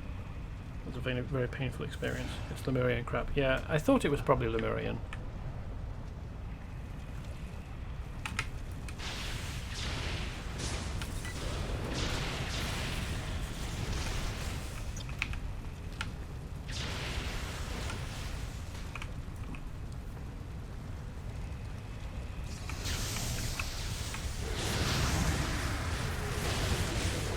A weird thing, isn't it? It's like a broken face. Mouth, nose, eye. There's a little bit of eye here, but most of it's shattered. And it's got a fire burning in it. Blue flame. Not sure why those weird statues are here though. This is the base of Andrethal, so it's part of the Monster Island Andreth built stuff in. Yeah, that's what I was thinking, like, because we're right next to the volcano, almost in it really, since there's lava here, or magma I suppose, if we're underground. It makes sense that we would find Lemurian bits of machinery in here from the Andrethal stuff.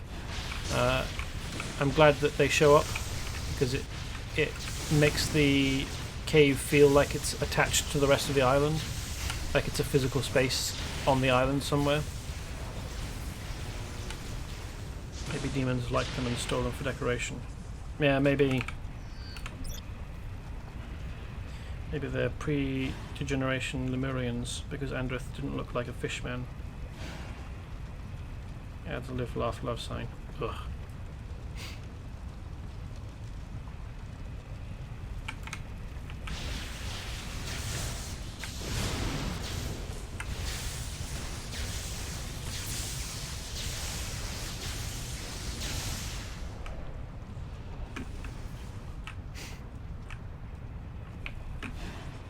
Also, this place should, I think, be filled with toxic fumes, shouldn't it? Like volcanic gases, sulfur and carbon monoxide and stuff.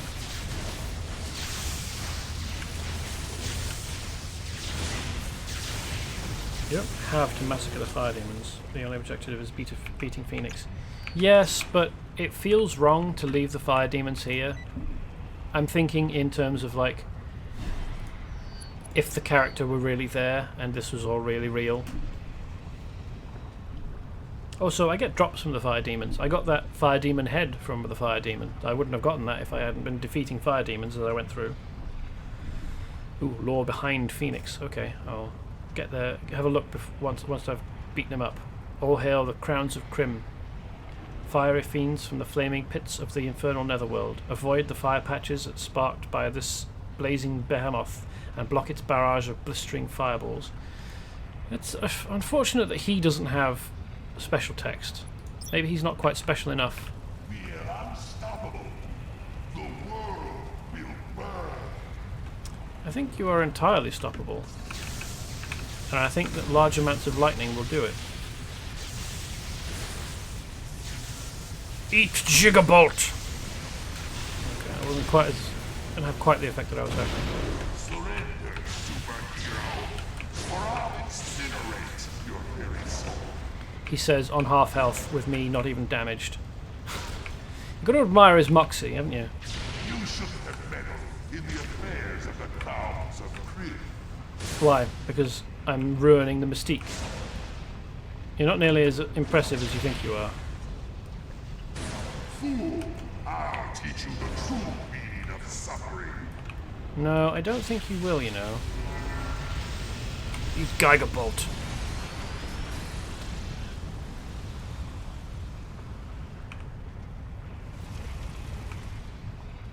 Aha.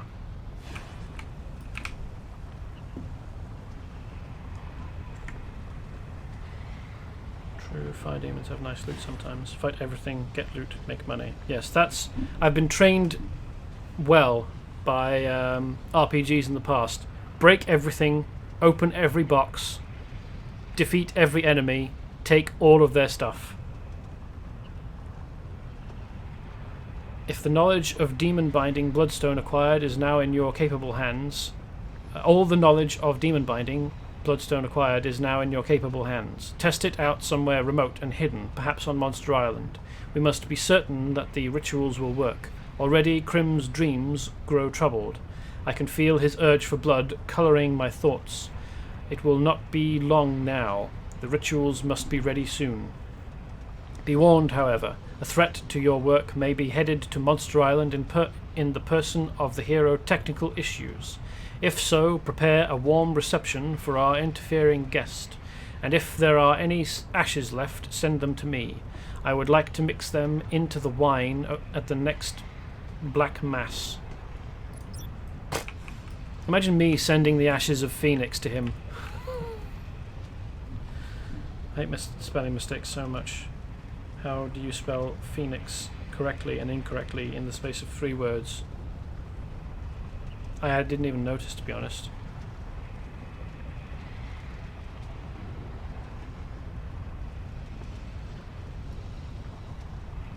Where was it?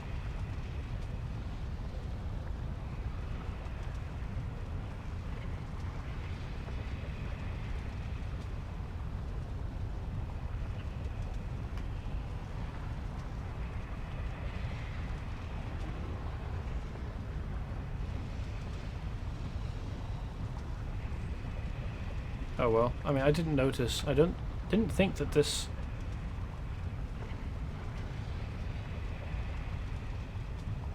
mentioned the name Phoenix that much. I mean, it's at the beginning here, but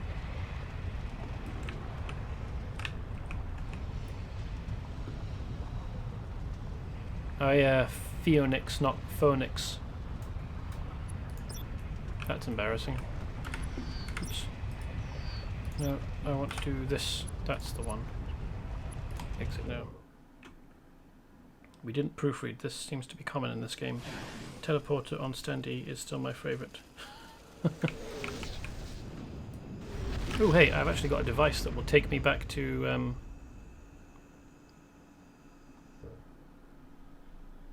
just outside the powerhouse. There we are. Right, so it's this guy I could talk to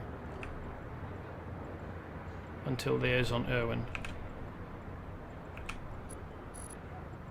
Transport to Echinocus Shores. Oh, cool. Okay, that's much easier.